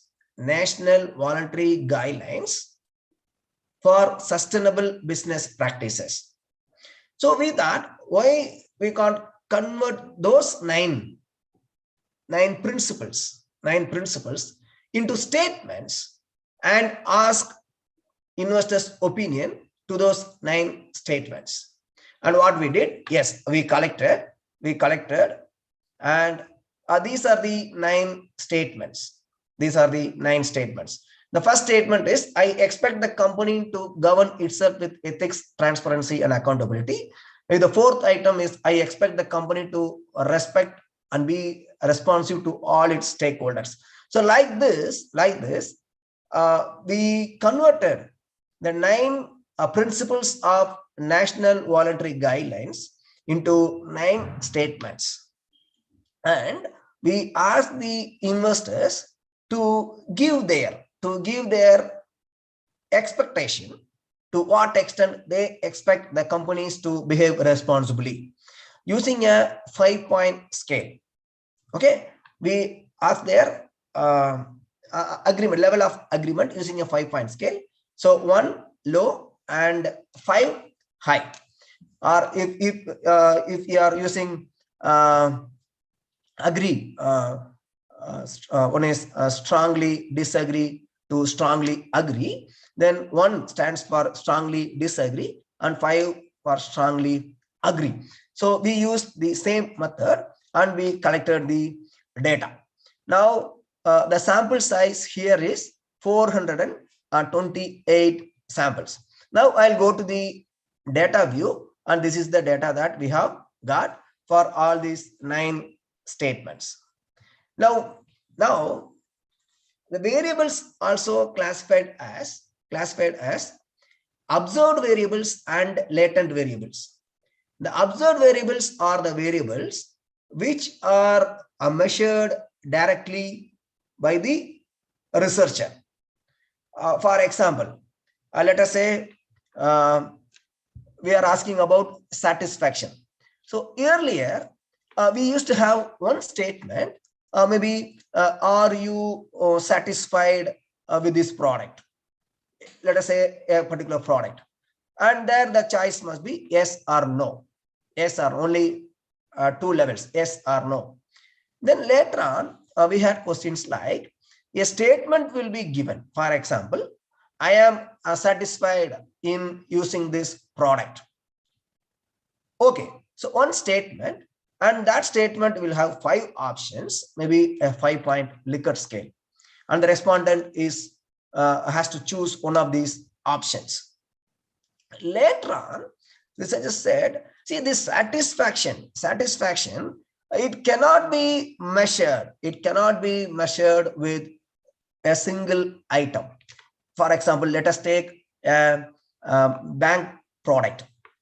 We are having an account with one of the banks, maybe a private sector bank, and someone is asking about, are you satisfied with this bank? Now we will ask, see, satisfied towards what? See, I visit their branch, and there the infrastructure, the ambience, the parking facilities, the employees there. Are you asking about that? I'm having an ATM card or a debit card or a credit card I'm using. Are you asking about that? And now and then, whenever I am having problem with my transactions, I am calling their customer care executives. Are you asking about that? And sometimes I have concern related to security issues. Are you asking about that? Satisfaction towards what? That might be the question the respondent may ask us back. So now this satisfaction, it cannot be measured with a single question or a single item, because the satisfaction, it has so many other attributes. So instead of asking one question, we are identifying so many questions or items which might be related to this satisfaction. In our case, we didn't have any scale to measure investors' expectation towards sustainable practices. So we thought, okay, let us adopt these 9 items. We convert these 9 principles into items. So now for satisfaction, let us say we have some 12 items, and for this we have 9 items.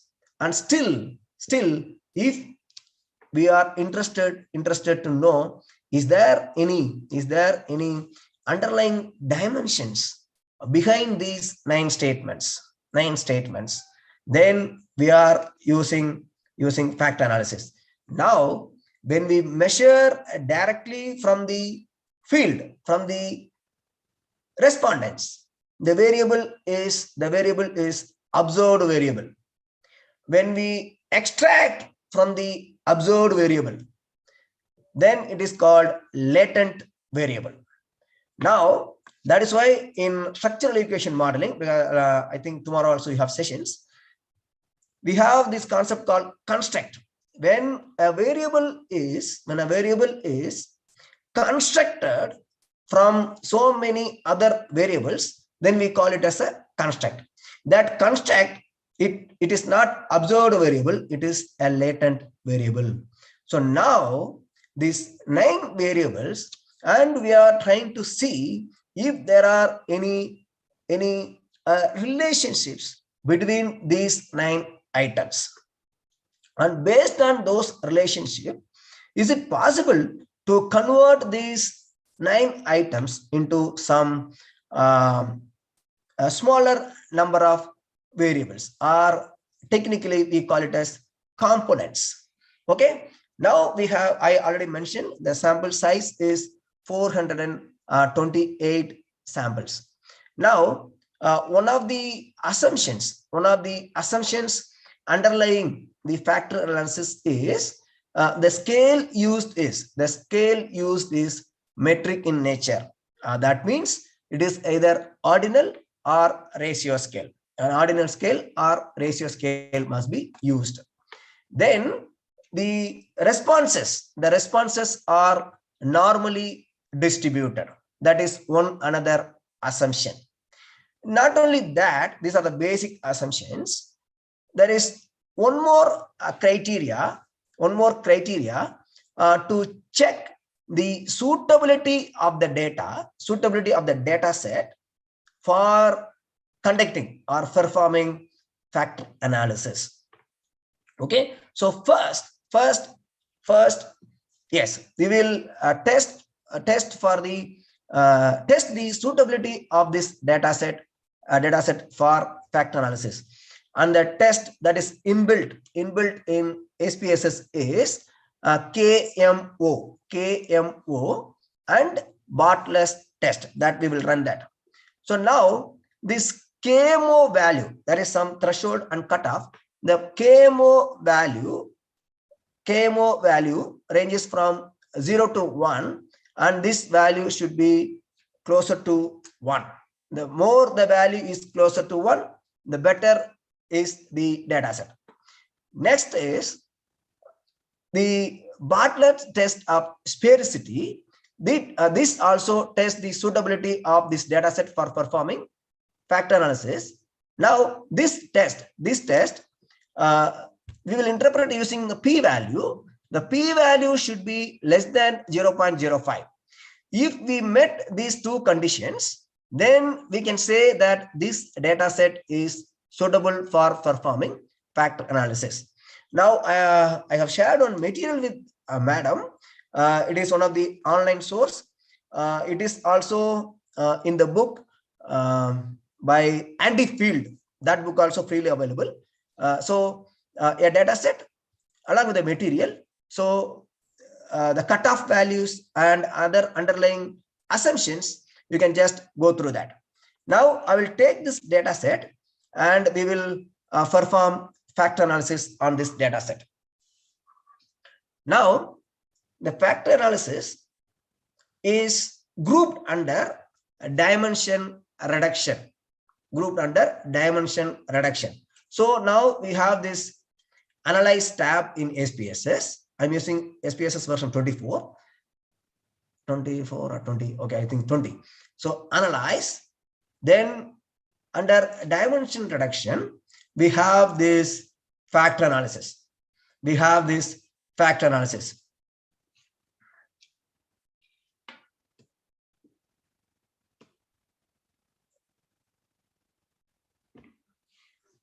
Okay, now these are the 9 variables, and we wanted to see if we can group them into meaningful factors or components. Before that, slightly let me move away from our discussion. And whenever we are reporting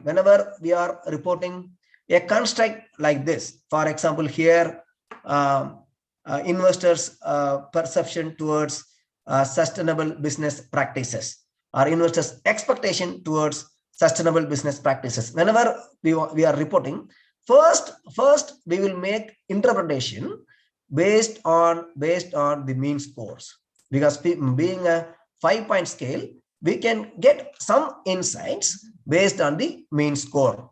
Now, first we will get the mean score and try to understand how the responses are expecting from these companies. Now, to do that, we will go to first analyze, then descriptive statistics, then we will click this descriptives. Now, these are the labels.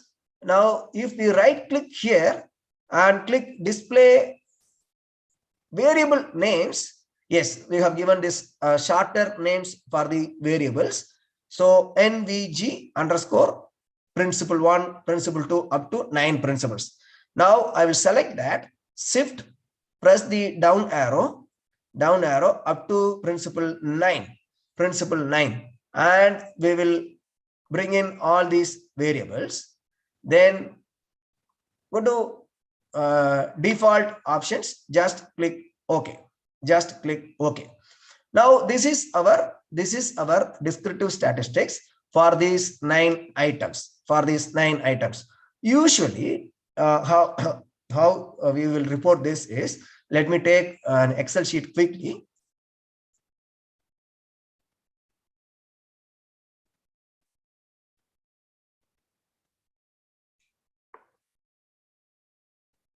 Yes. Now we'll paste this. Then we will click this unmerge. Then, okay. Here, let us insert. I'll zoom the screen. We will insert a serial number. This is variable. This is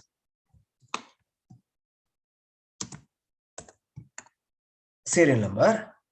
Then 1, sorry.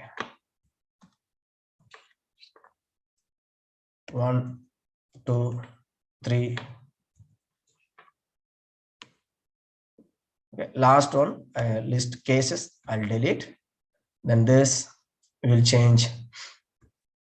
We'll change the fill, and font is black color, maybe 12 and Times New Roman.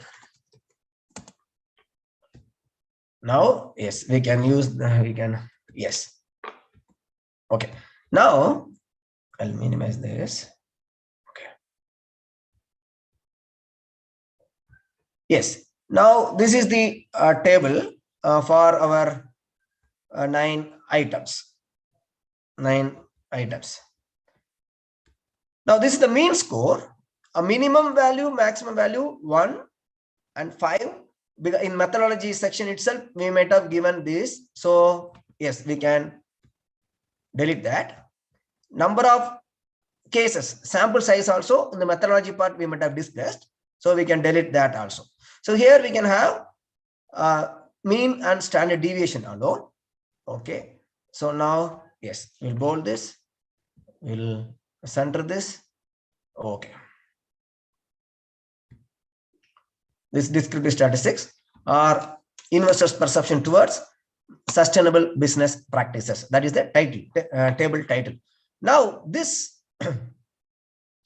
this mean score will give us some insights with respect to these 9 items.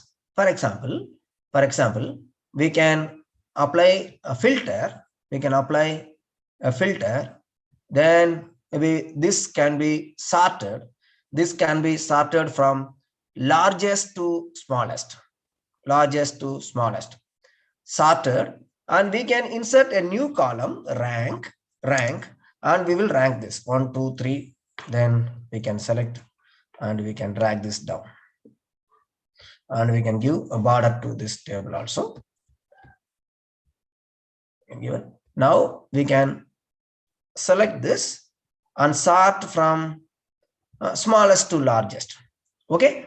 Now our respondents, the samples, 480 respondents, according to them, we'll see how these 9 items are important to them. So this one we have ranked 1. So our respondents, the equity investors, they say, I expect the company to govern itself with ethics, transparency, and accountability. So now the mean score is 3.35. So based on that, we have given this rank 1. Now see this 4th item.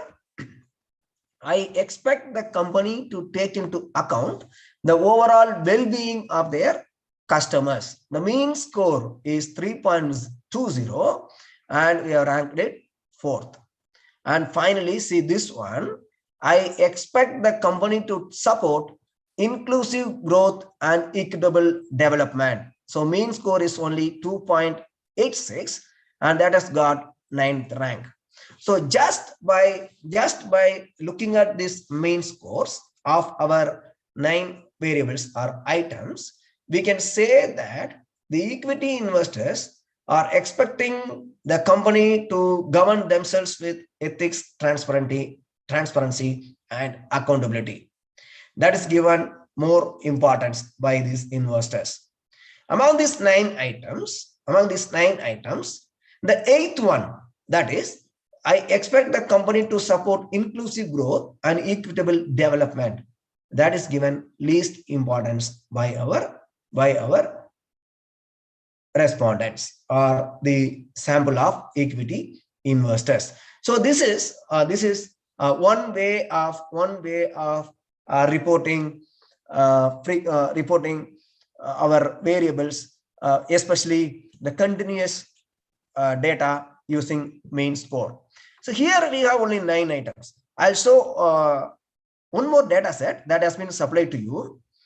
This data set, maybe from one of my students, she is studying psychological well-being of business students. Now she used one scale, psychological well-being scale, and that scale is having some 26 items. So when our number of variable is more, it becomes difficult to interpret. It becomes difficult to manage them. At later stages, it becomes difficult to use them in further analysis. What we can do is only we can use this mean score and we can give ranks and interpret. Maybe 9 items easily we have interpreted.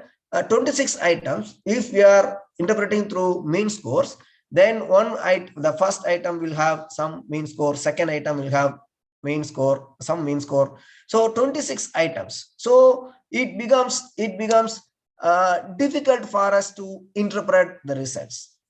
So now this factor analysis comes to our aid, where it helps us to reduce these 26 items or 9 items into a smaller number of variables. Okay, so now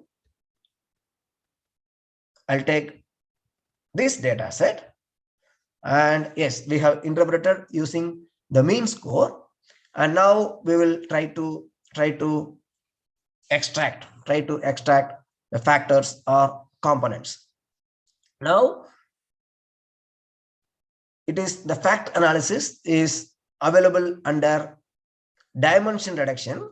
We'll click this factor, and we can right click and display the variable names, so it will be easy for us to pick the variables because our variable names are very short.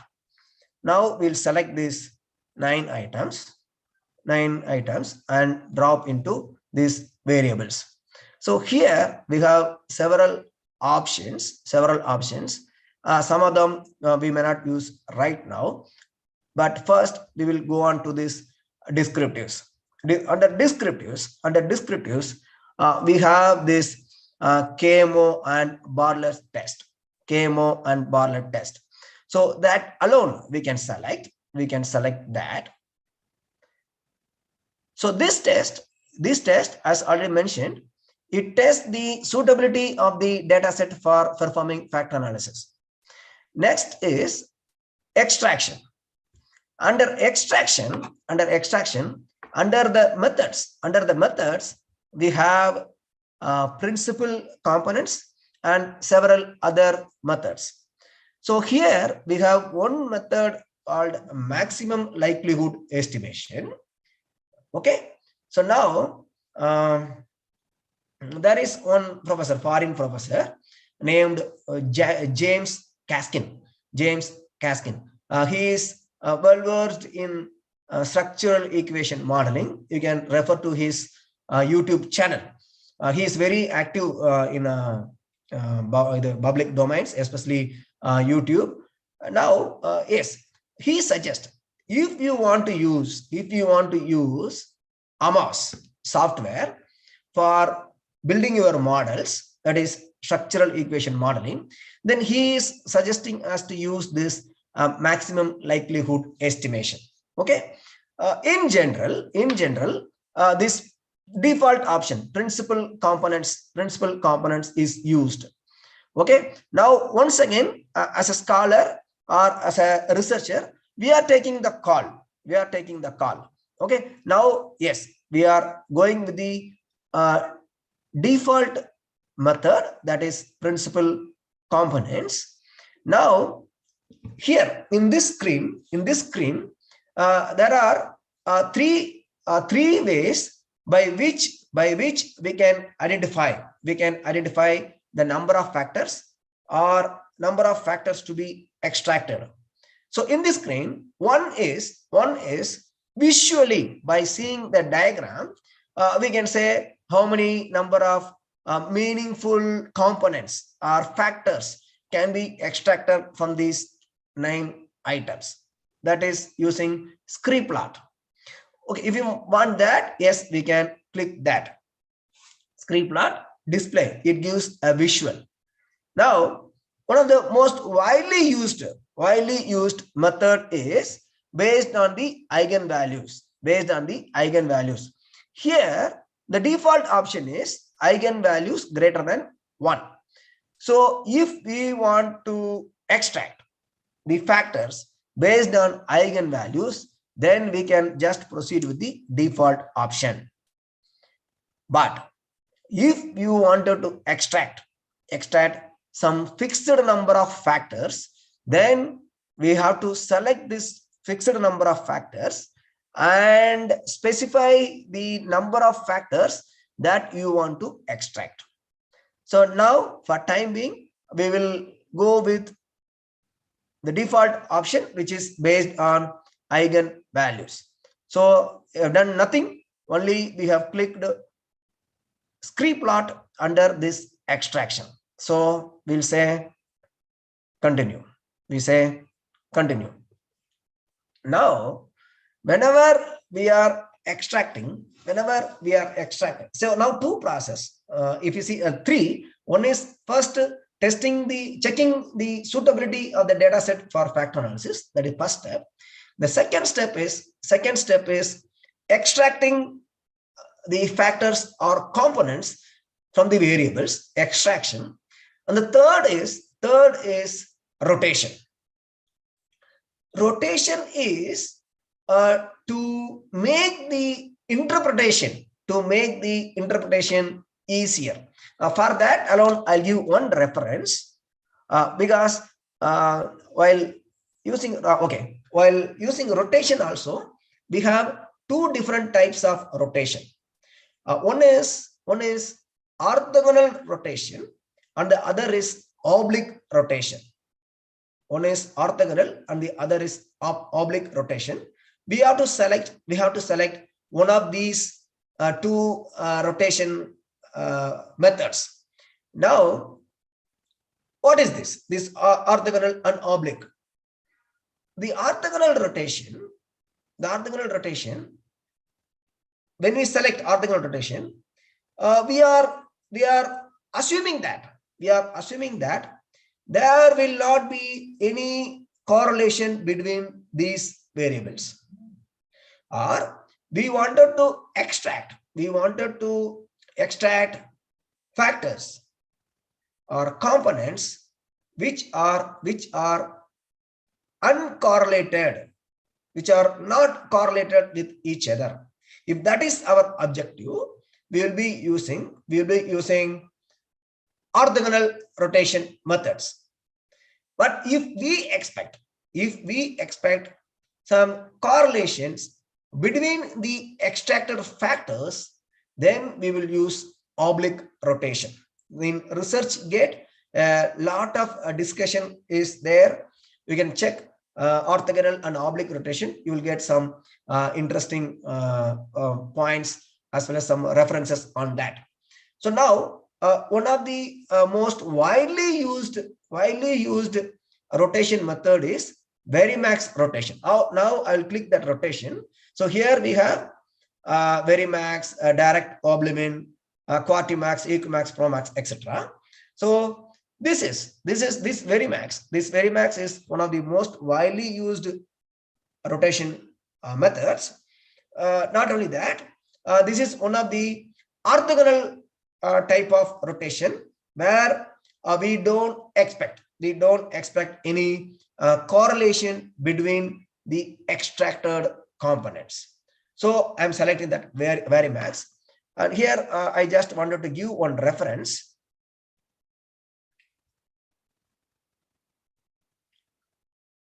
Please note down this reference, especially as if you are research scholars.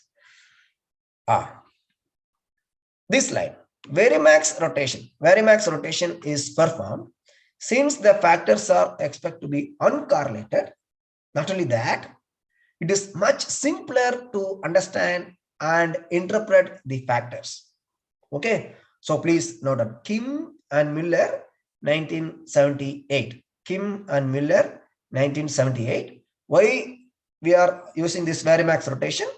One is we expect the factors to be uncorrelated. Next, yes, this rotation is very much simple and easy to interpret. Okay. Yes, please note down that. Now I will move on to this.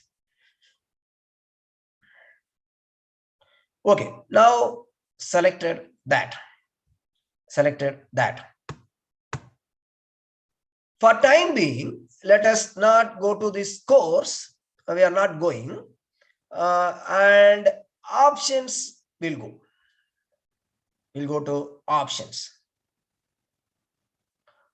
Now, these things, this missing values treatment.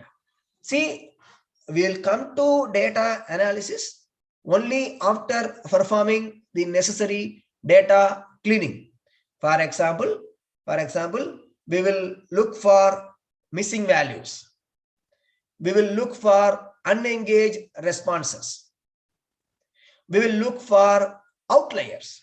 These three data cleaning process, like any data analysis, will include these three. Okay, one is we'll look for unengaged responses and we will delete the cases. We will look for missing values. If the number of missing values in a particular row is more, we may delete the entire case or the respondents from that further analysis, or we will use some data imputation techniques. Next, we look for outliers and we will remove that from further analysis. So here, yes, go with the default. Now, coefficient display format. Now, these options will help us to understand the output in a better way. For example, for time being, I will run without selecting. The coefficient display format, and let us see what is happening. Just click. I'm not selecting this. Just we'll continue.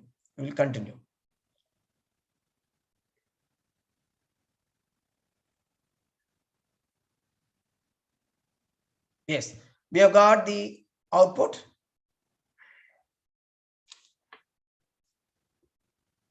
I'll double click and zoom this.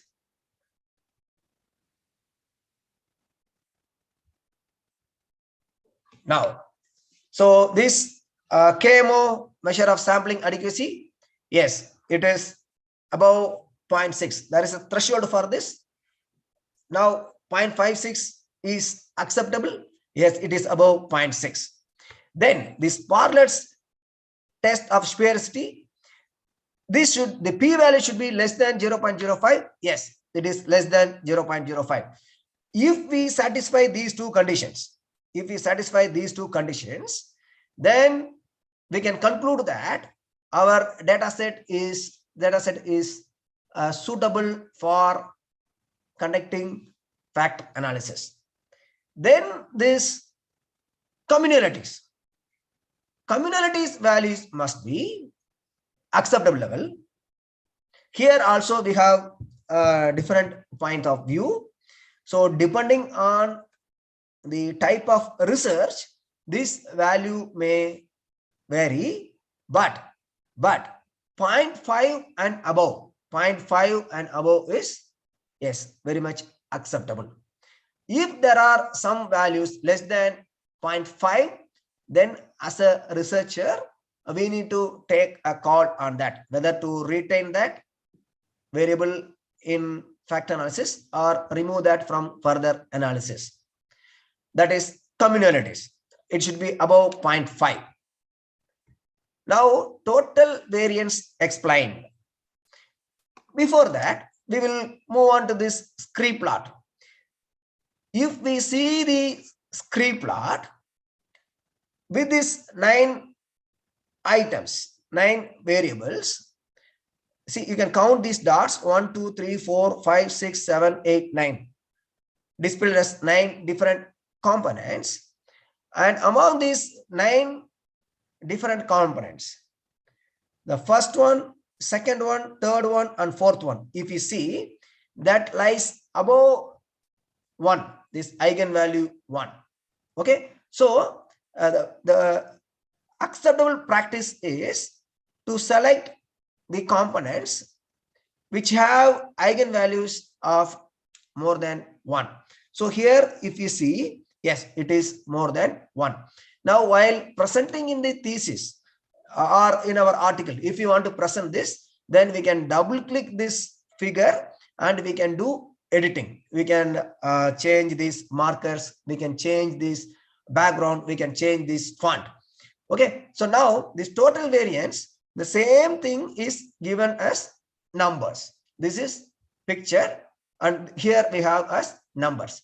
So using these 9 items, we can extract 4 meaningful factors. Now here, these are the eigenvalues. Eigenvalue for first factor 2.3. For second factor, it is 1.208. Third factor 1.169, etc. But before looking into this total variance explained table, we should look at the rotated component matrix table. We should look at the rotated component matrix table.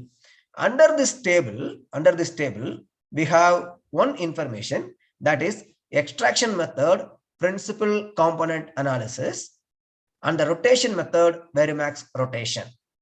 Okay, so principal component analysis method we have selected, and the rotation, Varimax rotation. In the theory, we have seen the Varimax, we are using Varimax rotation because the output is very much easy to understand and interpret. But if you see this value is 0.28, this is 0.330, 0.590, then we have this minus 0.96. So it is not easy to understand. So it will be difficult for us to interpret these factors, these components, 4 components extracted. So to overcome that, we can go to this analyze, or here in SPSS, this icon, if you keep the cursor, it brings this is the recall function. It recalls the recently used dialog box, the recently used analysis, whatever analysis we use, that will come. So just click that. So fact analysis we have performed, and these 9 items. Earlier, we didn't click anything in these options. So now we'll try clicking that. One is sort by size. Sort the coefficients by size. Then suppress some of the coefficients whose value is, suppress the coefficients whose value is less than 0.4, and some scholars suggest 0.3. Okay, and some suggest 0.4. So whichever items is having a coefficient of less than 0.4, please don't display that, suppress that. So continue and click OK, Now we will directly move on to this rotated component matrix. So now it is a little bit easy to understand.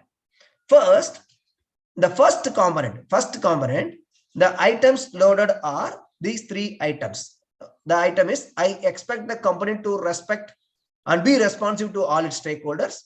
I expect the company to promote and protect the well-being of employees. I expect the company to respect and promote human rights. So these 3 items are loading into, are being grouped into component 1. They have some relationship. Okay, they have some relationship. Now let us look at the second component. The second component, once again, this third item, I expect the company to respect and promote human rights. Then I expect the company to take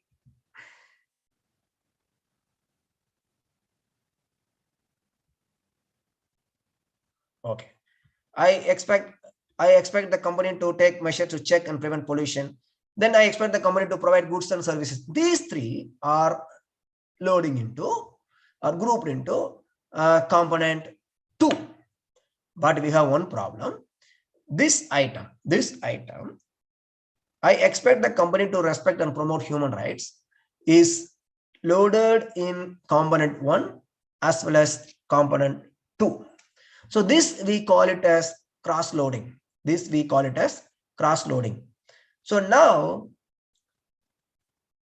if one of these values is very high, for example, let us say this value is 0.7, or this value is 0.7, then we can consider let us assume this is, instead of 0.441, let us say it is 0.741. I expect the company to respect and promote human rights.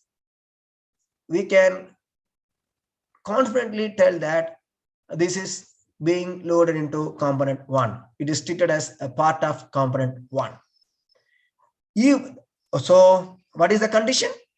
If the difference between these two values is, if the difference between these two values 0.441 and 0.436, if the difference is more than 0.2, the difference is more than 0.2, then we can retain this item into a component which has better loading. But now we have cross loading. Whenever we have cross loading, it is always advisable to remove that item from factor analysis. Cross loading. Why? Now this is we are performing exploratory factor analysis. Later stage, we will use the same 3 components and we will test for confirmatory factor analysis. We will confirm whether this is right or not. Especially when we want to perform structural equation modeling, we want to study the interrelationship between the variables or the components. So there, this will create problem. Sometimes we will be tempted to, whenever we report in the thesis, we will be tempted to change these values and retain this item in one of these components. We will be tempted. But at later stage, definitely this will create a problem, especially when we are performing our confirmatory factor analysis and in structural equation modeling. So yes, the best practice is to remove that variable from the analysis. So I will close this, then we will remove that. So the variable name is, I expect the company to respect and promote human rights. I expect the company to respect and promote human rights. That is a variable, and we are going to remove that. We are going to remove that. Now go to the recently used dialogues, factor analysis, and the variable which we want to remove is, I expect the company to respect and promote human rights. So now select any one of the variables. We have only variable names, not the labels. So just right click and select variable information, and we have this variable information. And now this is the first variable. The first variable is, I expect the company to govern itself with ethics, transparency, and accountability. We want to remove this variable. I expect the company to respect and promote human rights. So we will select and see which is that. This is, I expect the company to provide goods and services that are safe and sustainable. The third variable, I expect the company to promote and protect the well-being of all its employees. Then respect and responsive to all stakeholders. Then slowly we are moving on.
Sir, please unmute, sir. Sir, unmute yourself.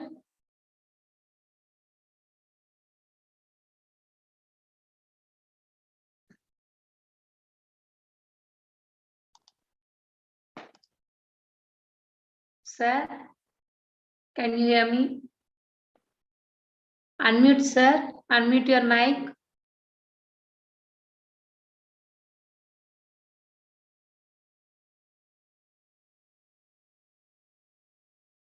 Mic. Click on the mic, sir.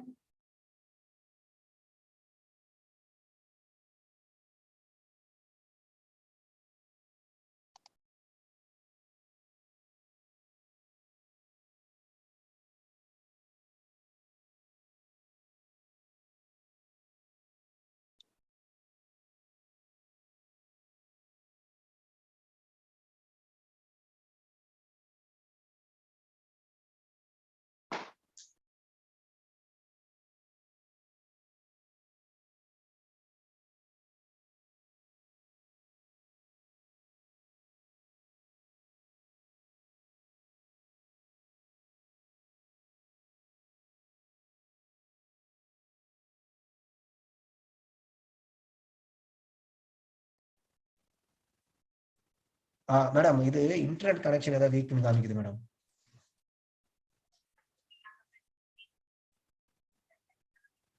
ஆமா madam, ஆமா madam. கேக்குதா madam? Okay okay, sorry madam, என்னன்னு தெரியல. Okay, now am I audible? Hello? Yes, sir. Yes, sir. Yes, Sorry, sir. madam, maybe some internet connectivity issue. Okay, now just, yes, we are here and we will remove this because it is loaded in 2 components. So we will remove this and now we'll click OK. We will click OK. Other things we have already seen. Now directly go to rotated component matrix. Why? Sorry. Factor analysis 5 removed.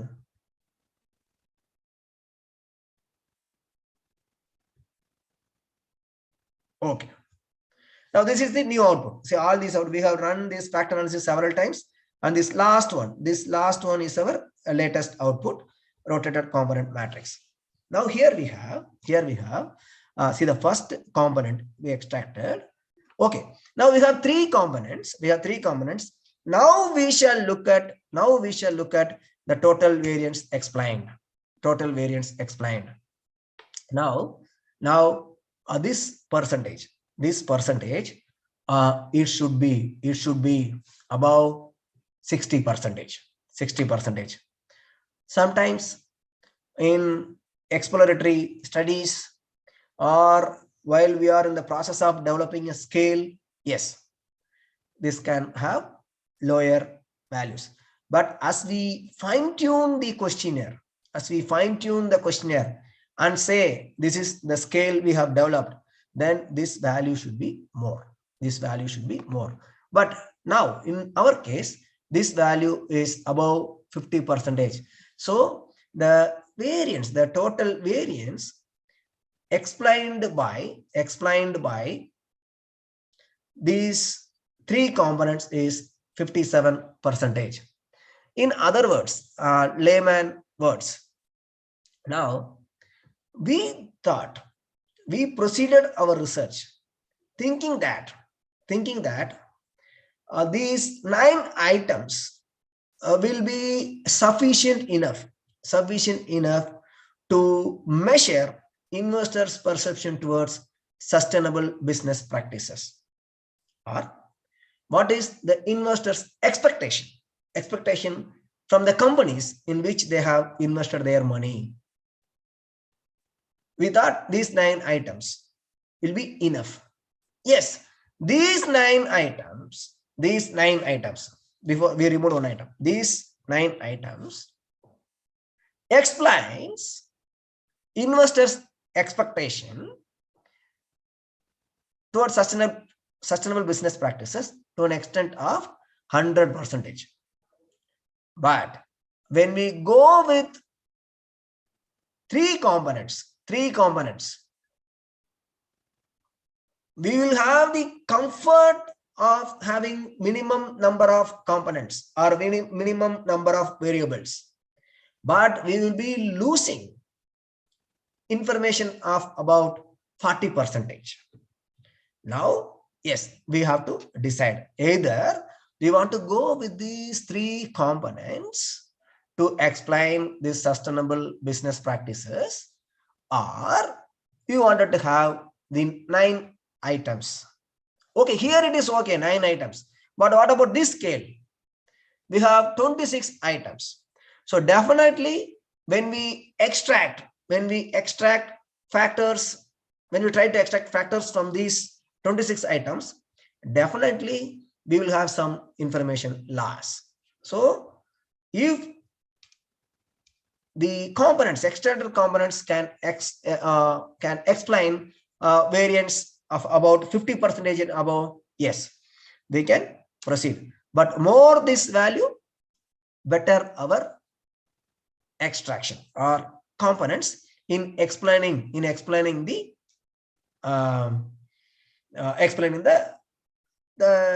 variable which we initially considered, that is investors' expectation towards sustainable business practices of companies. Okay, now this scree plot also says that Yes, 1, 2, 3. 3 factors can be extracted, and their eigenvalue is more than 1. The same was given by this table as well. So we have extracted, we can extract 3 factors, and all these 3 factors are components. The eigenvalue is more than 1. Now we have once again we'll have a look at this rotated component matrix. So here we have first factor has 4 items. Second factor is having 2 items, and the third factor is also having 3 items. Now one more thumb of rule, especially when you wanted to perform same on these factors, using these factors, multivariate analysis by Hare and Anderson. If you refer to that book, there the authors suggest any factor. Whenever we say a construct, especially whenever we say construct, it is better to have at least a minimum of 3 items. That is what suggested by Hare and Anderson. Okay, especially when you want to go for advanced statistical techniques like structure equation modeling. But here in our case, we have three factors. We have extracted 3 components. First component with 4 items, second with 2 items, and the third with 2 more items. Now we have to two things are possible. One is we can save these components as a variables. We can save these components as variables. One thing. And next thing is we can manually convert these into variables. Now I'll say the pros and cons. We'll go to this recently used dialog box. We are discussing factor analysis, and we have the score option. Earlier we have not used scores option. Here, save as variables. Whatever the factors extracted, save them as variables. If you want to save in the last instance. Okay, after seeing the rotated component matrix, after seeing the eigenvalues, after seeing the total variance explained, in the last, when you are performing the last step, or this is the final, at that time you click this save option. Otherwise, each and every time it keeps on saving or adding new variables. So now we'll say save as variables, continue. Why? Okay, before that we have not given the variables. Sorry.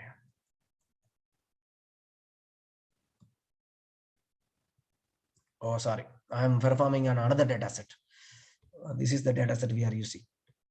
Now, yes, recently factor analysis. Yes, we have everything. Just select score, save as variables, continue, and click OK. Continue and click OK. If we go to the data set, and go to variable view, we can see these 3 new variables: factor 1, factor 2, factor 3. Factor 1, factor 2, factor 3. Now, for example, professors like James Caskin, if you want to use this data set in SEM, you can go with these factors directly without making any further interpretation. Directly we are going to SEM. Yes, this is enough. But if we want to make some interpretations on these factors, interpretation is little difficult or challenging. Okay, instead we can extract factors, or we can save variables manually without the software help. Now we will do that and see how we can interpret the factors. Okay, now we'll go this factor. We'll go to the output. This is the output. This is the rotated component matrix, here we have this transform option, transform compute variable,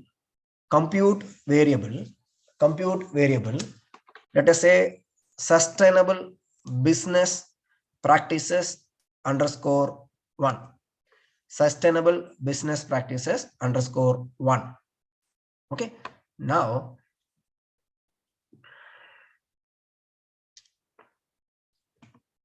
we will display variable names. So these four items, one easy method is there. Okay, these four items. Now I expect the company to respect and be responsive to all its stakeholders. Okay, I expect the company. Okay, I'll enlarge this. I'll open bracket. I'm just going to add these four items and divide by 4. Add these four items and divide by 4. The first one is I expect the company to respect and be responsive to all its stakeholders. I expect the company to be responsive, to respect and be responsive, plus. Next we have, I expect the company to promote and protect the well-being of all its employees. Drop in, plus. Third is, I expect the company to govern itself with ethics, transparency, and accountability. I expect the company to govern itself with ethics, transparency, and accountability.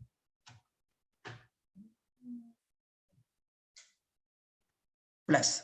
And the fourth item is, I expect the company to take into account the overall well-being of their customers.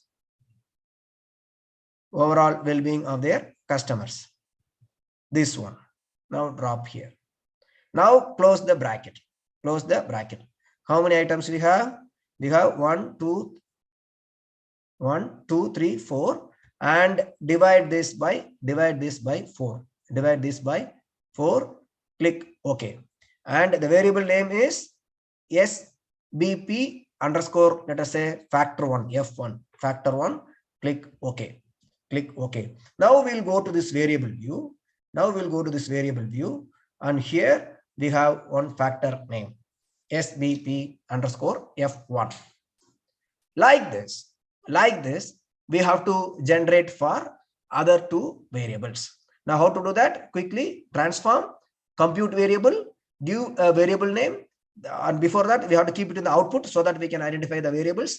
Then add the number of variables and divide by number of variables. Okay, then we can create variables. Now it will take time because already we have I have this developed this into variables. We can see now it is not stopping here. It will not stop here. Now we'll go to this rotated component matrix. I'll open this. I'll zoom this. Okay, now see these factor analysis and cluster analysis, they are also called unsupervised algorithm, especially in machine learning. We'll say unsupervised because we are not specifying which is dependent variable, which is independent variable. We'll give a set of variables and the software gives output. Now it is our responsibility to name these factors.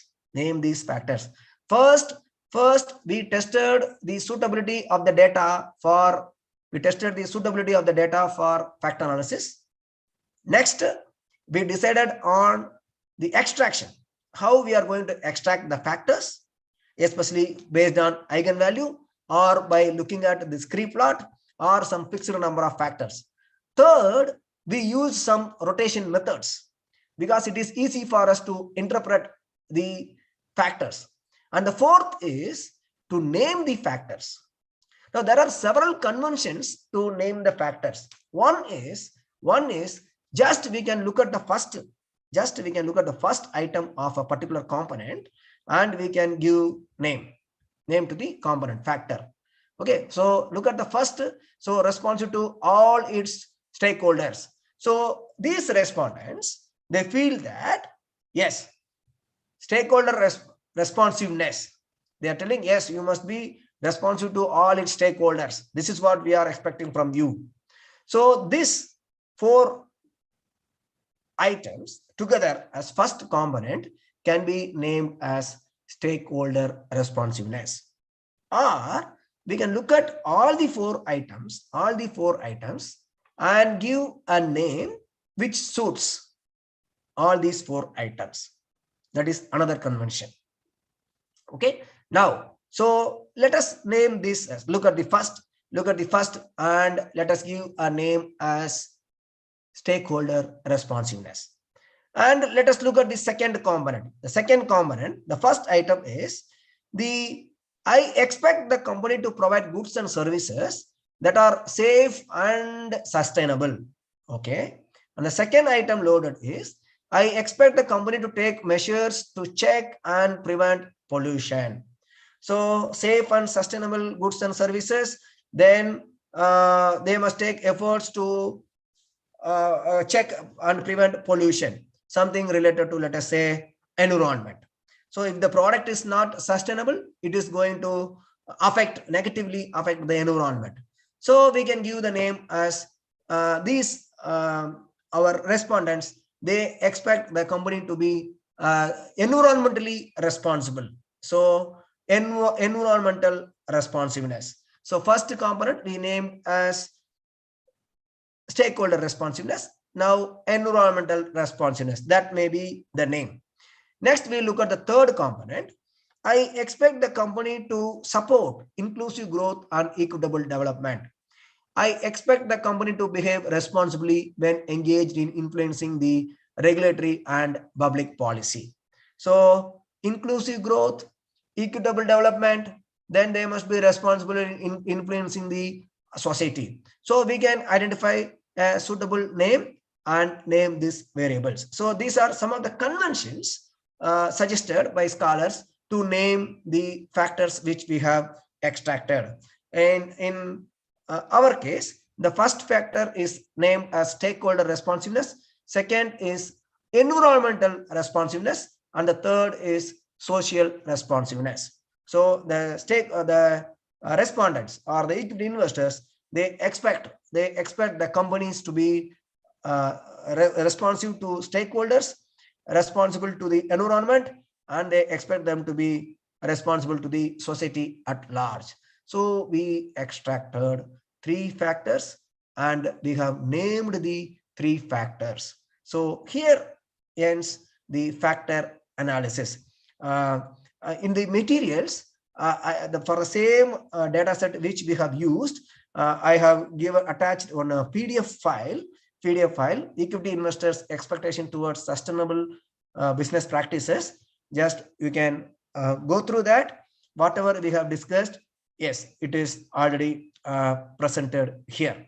So now how to name or how to interpret everything is given here under the file, PDF file named factor cluster investors expectations, that you can go through. Okay, so now yes, we have a little more time. Quickly we will run through this cluster analysis. Now yes, as we begin the session, I said this factor analysis, it helps us to group the responses. Yes, so we used factor analysis and we have grouped the responses. Now quickly we will see how these with the help of these factors, how we can group the respondents. Yes, Dr. Siva sir. Yes sir, you have raised your hand.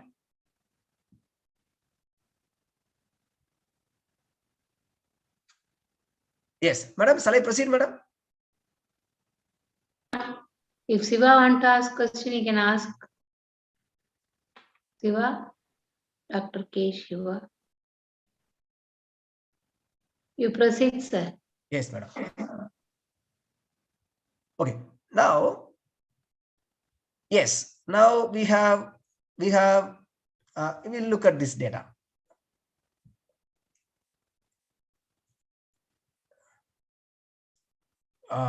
Whatever we have saved, I will delete. These things we have saved, I will clear this. Yes, these three factors, stakeholder responsiveness, and we'll look at that. Okay, see here. Factor 1, factor 2, factor 3. So 9 variables been grouped into three variables, three factors or three components. Now we have 428 respondents. Sample size is 428. Based on their expectation towards the companies, based on their expectations, can we group them? Earlier, based on their demographics, we have grouped the questionnaire itself, grouped them.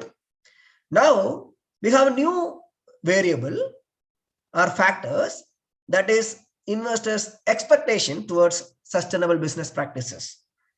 Now we are trying, can we group our respondents based on these expectations? If that is the case, if that is our requirement, then we can use cluster analysis, clustering process.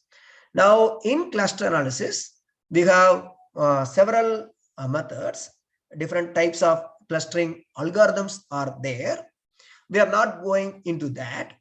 We will use one of the most widely used algorithms, at least in academic research, that is K-means clustering. K-means clustering algorithm we will use, and we will group our respondents. Once again, I'm telling, we have already grouped the responses, three different components.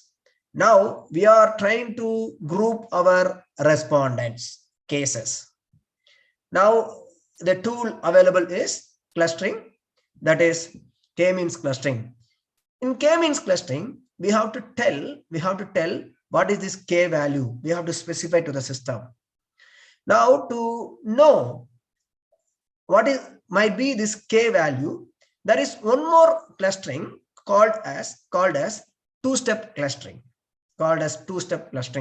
This two-step clustering will give us the value for K. Now our input variables are the factors that we have extracted. Now go to analyze.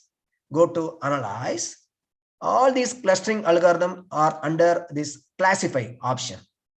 Classify two-step cluster. Under this clustering, we have both categorical variables and continuous variables.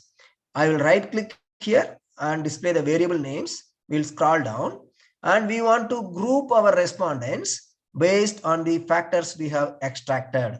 So this is the name, NVG underscore factor 1, NVG underscore factor 2, NVG underscore F3.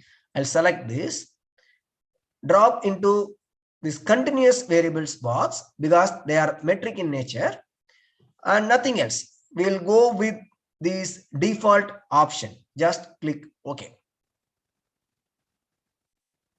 Click OK. We'll come down.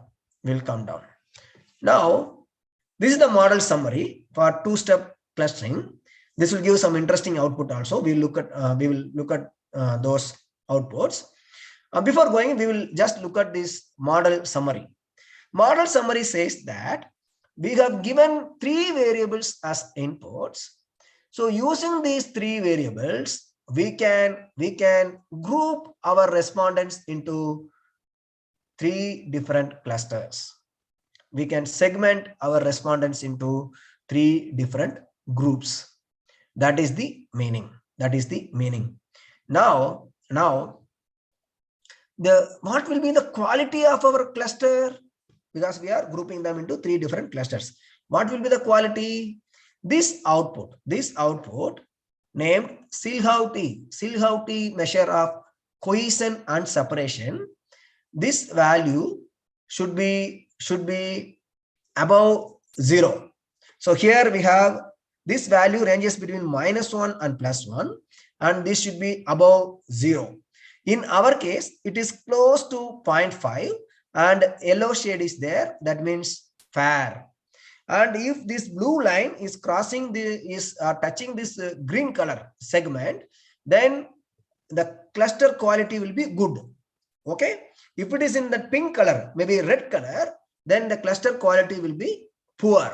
So in our case, our cluster quality will be fair.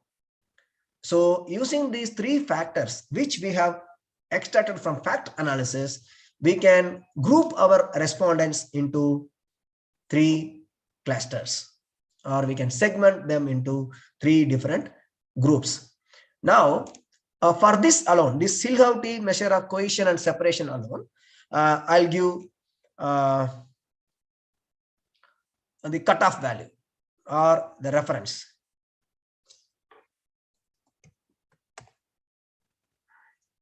Because that is a little difficult to find that reference, because for each and everything we need to give some supporting evidence, right? So here the Self-Citation measure of here I'll highlight this line.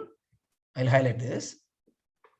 The model fit of two-step clustering is evaluated using Self-Citation measure of cohesion and separation, which must be above 0.0, and the reference is Norus 2009. Norus 2009. This is available in IBM SPSS documentation file. This is available there. Okay, so please note down that. Now, not only this, now the latest version of SPSS. Now, I do not know about the earlier versions. If we double click this, we'll get some interesting outputs. Okay, so now I just double click that. Now these three clusters, using these three factors, we can have three clusters, and 29% of our respondents, 29% of our respondents are into third cluster, 30 of our respondents are grouped into first cluster, and 41%, close to 41% of our respondents are grouped into second cluster, that brown color. Okay, now here under model summary, we have one more option called clusters.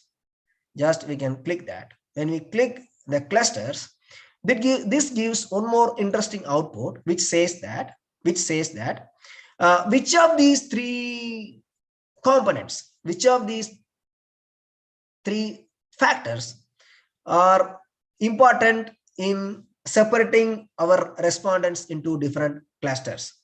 So now color, if it is blue color, if the items is in blue color, then that is most important. If it is white, then that is least important.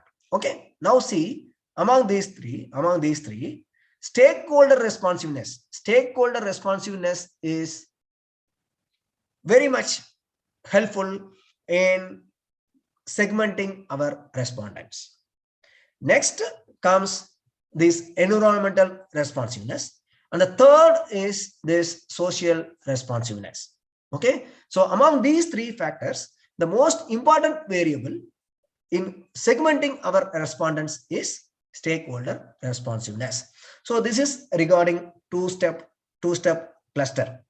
Here the what we are getting is getting the number for k-means clustering.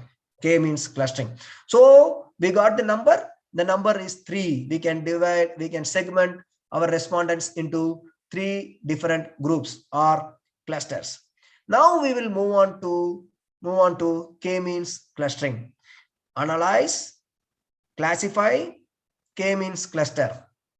Analyze, classify, k-means cluster. Our variables are the same three factors, NVG underscore F1, NVG underscore F2, NVG underscore F3. Now number of clusters, we found as 3. Using two-step clustering, we found it as 3. Now we have some options, then we have the save options. We will save the cluster membership. The cluster membership is we are grouping our respondents.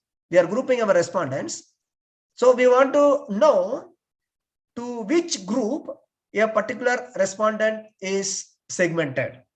So to know that, we need this cluster membership. that is available under save. Then we will go to this options. Under options, we need this ANOVA table. ANOVA table to interpret the clustering process. We need ANOVA table. So we will say continue and we will click OK. We will click OK. So now here comes our clustering output. Now we have this final cluster centers, and we have this ANOVA table, this one, and finally we have this number of cases table. So just look at these three tables. So final cluster centers, So under this, the cluster one, this is the first cluster or first group of our respondents. So in this first group, see the mean values for stakeholder responsiveness, mean value for environmental responsiveness, mean value for social responsiveness. When we see the mean value, this value ranges from 1 to 5 because we have used Likert scale, 5-point Likert scale, 1 to 5. So here in the first group or first cluster, the mean value is high for stakeholder responsiveness. Then the mean value for environmental responsiveness are relatively less than stakeholder responsiveness. And in the last variable, social responsiveness is very, very low. Now how we can give name to a group of people who have more expectation on stakeholder responsiveness and environmental responsiveness, but less expectation on social responsiveness. Okay, that is how we have to name the cluster. Whenever we say we are naming the cluster, we are naming a group of respondents, a group of people. So here, these people who are into the first cluster, they have more expectation on stakeholder responsiveness and environmental responsiveness, but very less expectation on social responsiveness. Similarly, the second group of our respondents, they have relatively very low expectation on all these three factors. Stakeholder responsiveness, no, I don't bother. Environmental responsiveness, no problem. Social responsiveness, no, not at all, leave it, are relatively close to 3. But we have another one group of people or respondents who have very high expectation on social responsibility. Yes, I expect the company to be socially responsible. And on two other variables, that is stakeholder responsiveness and environmental responsiveness, the value is relatively more. For example, here it is once again close to 3.71, and here it is 3.3. So the first group of respondents, they have the mean values high on stakeholder responsiveness and environmental responsiveness and low on social responsiveness. This second group, low on all the values. The third group, very high on social responsiveness and medium on stakeholder responsiveness and environmental responsiveness. Now we have to give the name. We will go into that a little later, and I will come on to this ANOVA table. What is this ANOVA table? In two-step cluster as well, we have seen the variable stakeholder responsiveness is very much important in segmenting our respondents. And this ANOVA table tells us, just look at the significant values. This ANOVA table tells us all these three variables significantly contributing to segment our respondents. Okay, now the level of importance, it is different, that we have seen in two-step cluster. Here all the three variables are contributing significantly to segment our respondents. And the final table, we have this first cluster. In first cluster, we have 147 of our samples. 147 of our samples are in first cluster. 137 are in second cluster, and 144 are in our third cluster. So the sample size is 428. Using that number, we can convert these cluster numbers into percentage. That I have given in this output. So the moment we give suitable names to the clusters, yes, our purpose is solved. For example, here you see 147 cases. So 34% of the respondent, 34% of the respondent, they are grouped into first cluster. Then this one, 137, that is 32% grouped into second cluster, and 33.64 grouped into third cluster. Now I have given name to these clusters with the help of some literature support.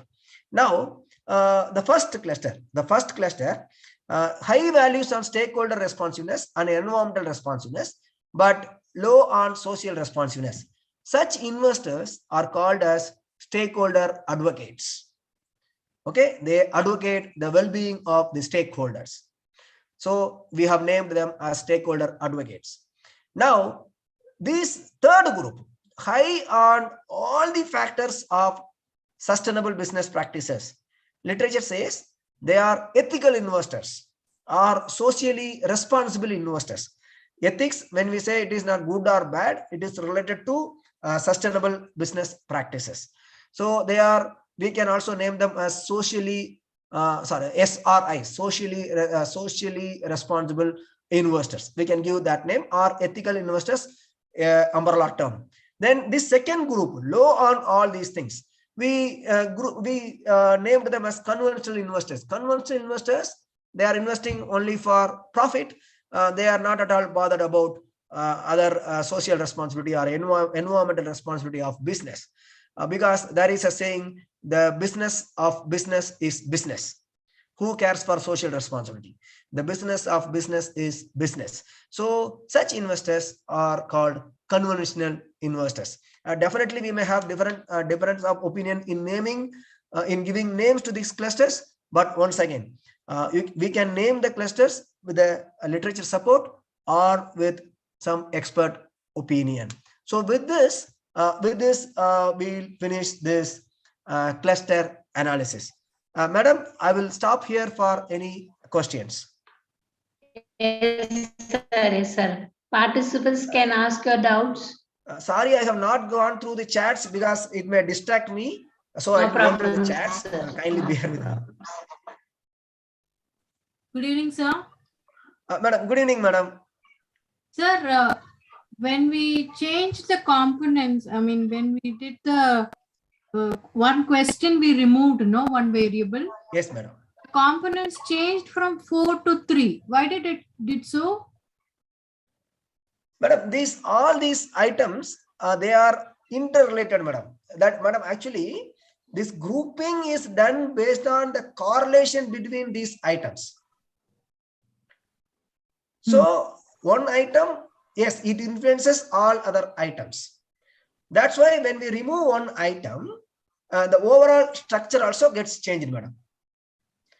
But when reporting, we have to report, we have removed this item due to cross-loading or lower factor loading. We have to report that, madam. So does it happen always that the component will get lessen or it will stay same?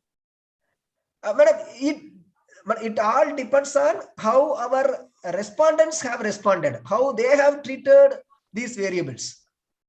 So definitely there will be changes, madam. It won't increase. Either it will be same or it will come down. Is it so? Sorry, madam. That I didn't know. But when it is coming down, definitely some value should go up. Yes, madam. One more question. Can we? This is on a Likert scale. Yes, madam. So can we do the same thing on a multiple choice question now? Some example, madam. What do you mean by that multiple choice, madam? Actually, I did one study on digital citizenship with the students. Yes, madam. So digital literacy, we had given them MCQ. Okay, madam. There is course, madam. The respondents have answered each of the question, like cyberbullying, cyber stalking and all. Yes, madam. 4 different options to be chosen. Okay. So can we do factor analysis for those MCQs? Madam, that you can convert into scores. You can convert into scores and then try, madam, because the underlying assumption is the variable should be continuous in nature. Now, how we define that continuous? Because some people, they argue that this Likert scale is not a continuous scale. It is, they say it is ordinal. But when we have confusion on that, we can have only two categories. One is categorical variable and is metric variable. So to put in a simple manner, ordinal and interval measure, nominal, ordinal, that is one category, categorical variable. Interval and ratio will treat as metric variable, madam. So Sir, is factor analysis done for also finding out count back alpha, sir? Sir, 1 minute, sir. Madam is talking something. Sorry, sir. Wait, sir. I'll come to that. Madam? Yes, madam. Now, how you are going to treat the response of your students? Madam, is that fine, madam? Sorry, sir. Can you come again? Sorry, sir. Yes, madam. Now, how you are treating the responses? If the responses are continuous in nature, definitely you can use factor analysis, madam. So it is always better to have Likert scale or scored values. Scores, yes, madam. Yes, madam. Continuous. Yes, madam. Okay. Metric in nature. Variables, metric in nature. Yes. Okay, sir. Sir, factor, sir, that is factor analysis also. Cronbach alpha. It is under reliability, sir. We'll test the reliability of our data collection instrument with the help of Cronbach alpha. So the procedure is similar or different, sir? Sir, that is also correlation only, sir. Reliability is also correlation only. But both are maybe underlying analysis might be same, that is correlation, but entirely two different statistics, sir. Okay. There is a question in the chat box. Sir, can you please explain centroid concept and how to present cluster for better interpretation? Okay, madam, thank you, madam. Yes, this clustering, especially researchers, they say that it is not having a strong statistical support. Okay, that is the point put forth by researchers. Clustering algorithm is not having strong statistical support. That's why we are going to this two-step cluster, and there we are having an output which says which variable is very much contributing to clustering. Then we have this Anova table which says that all these variables are significantly contributing to cluster. Yes, when you want to talk about cluster quality using centroids, in cluster analysis we don't have that, but in SPSS under discriminant analysis we have one output where we will get the group centroids. And now for that procedure you can refer to Naresh Malhotra's book. There it is clearly explained. The reference is also Naresh Malhotra only. Now, madam, now we'll go on to this SPSS. Analyze, classify, discriminant analysis. Now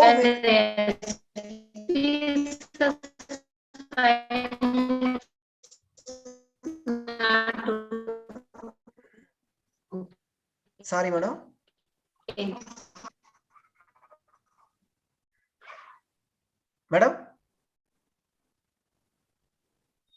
Madam? No, sir. Continue. Yes, madam. Now, continue, sir. Yes, madam. We are selecting these three variables which we use to. Sir, please continue. Yes, I'm continuing, madam. Continuing. Independence, and the grouping variable is our cluster, and the range is 1 to 3, and we will continue. Then under this classify, we'll have this combined groups plot, and continue and click OK.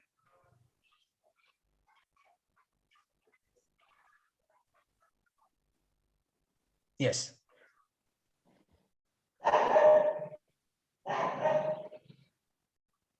Yes, madam, this is group centroids. This is these blue boxes are group centroids. These blue color circles are for cluster 1, green for cluster 2, and this another, wait, I'll make it a little clear, madam. Okay, this is white, apply, and here.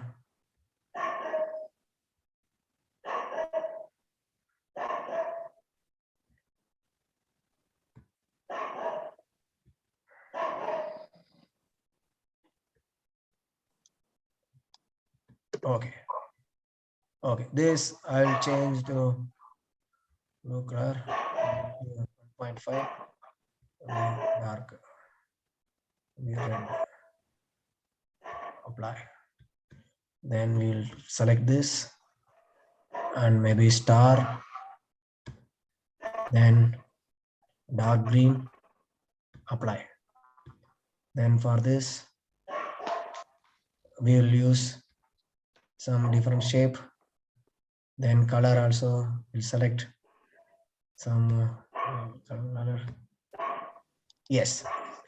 Now if you see this output, the group centroids 1, 2, 3, they are distinctively away from each other. So when they are distinctively away from each other, then we can say that our clustering is good. This is one way.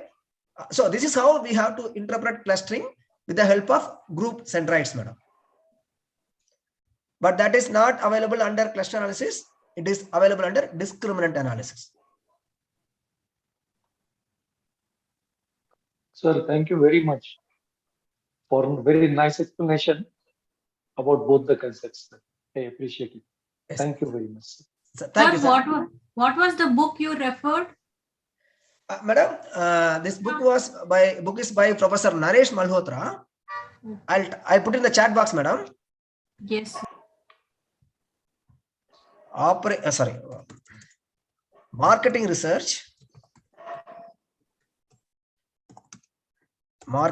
research and applied orientation. Market research and applied orientation by Naresh K. Malhotra and Sadhya Bhushan dash. Bhushan spelling you can check. Sadhya Bhushan dash by Pearson. Yes, madam. It is there in the chat box, madam. Marketing research and applied orientation. Naresh K. Malhotra and Sadhya Bhushan dash. This book has both SPSS as well as SAS syntax. So ultimately, vector analysis for the items and cluster analysis is usually for the sample or the respondent. Is it so? Yes, madam. Yes, madam. One is we are grouping the responses, that is variables, with the help of factor analysis. Then we are grouping our respondents, that is rows, with the help of cluster analysis. Okay. Thank you, sir. Thank you very much. Thank you, madam. It's my pleasure.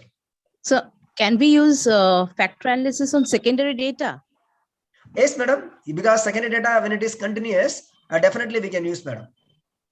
Okay. Okay. Thank you. Yes, madam.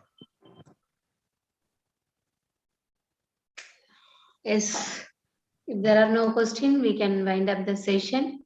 Yes, madam.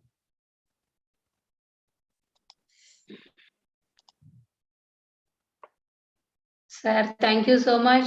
Thank you, madam. It is my pleasure. Your session was quite interesting with clear communications and you explained everything in detail. It was very easy to understand.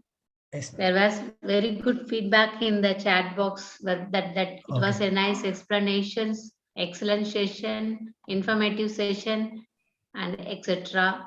Thank you, madam. We were able to follow both factor analysis and cluster analysis. We were able to follow. Thank you, sir, for providing us the data sets and materials. Thank you, madam. It's my pleasure. Madam, you can your- share my email ID with the participants. A later Yes, stage, sir, you carry it sure, out. sir, Definitely, they sure, can sir. contact, madam. Yes, sir. You put it in my WhatsApp also. I will share it, sir. No problem. Yes, madam. It is there, madam. Now in the chat box also you can put it, sir. Yes, madam. I'll do it. Yes, madam. Thank you, sir, for referring many books for our participants. It was a very good session, sir. Thank you so much for Thank you, coming. madam. Thank you so much, madam. In future, we will again collaborate, sir. Thank you. Definitely, sir. madam. Definitely. Thank you, madam. Thank you all.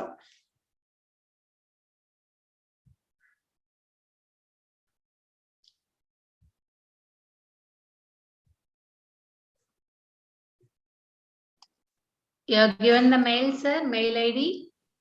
Yes, madam. You can also share, madam. Yes, madam. I have given.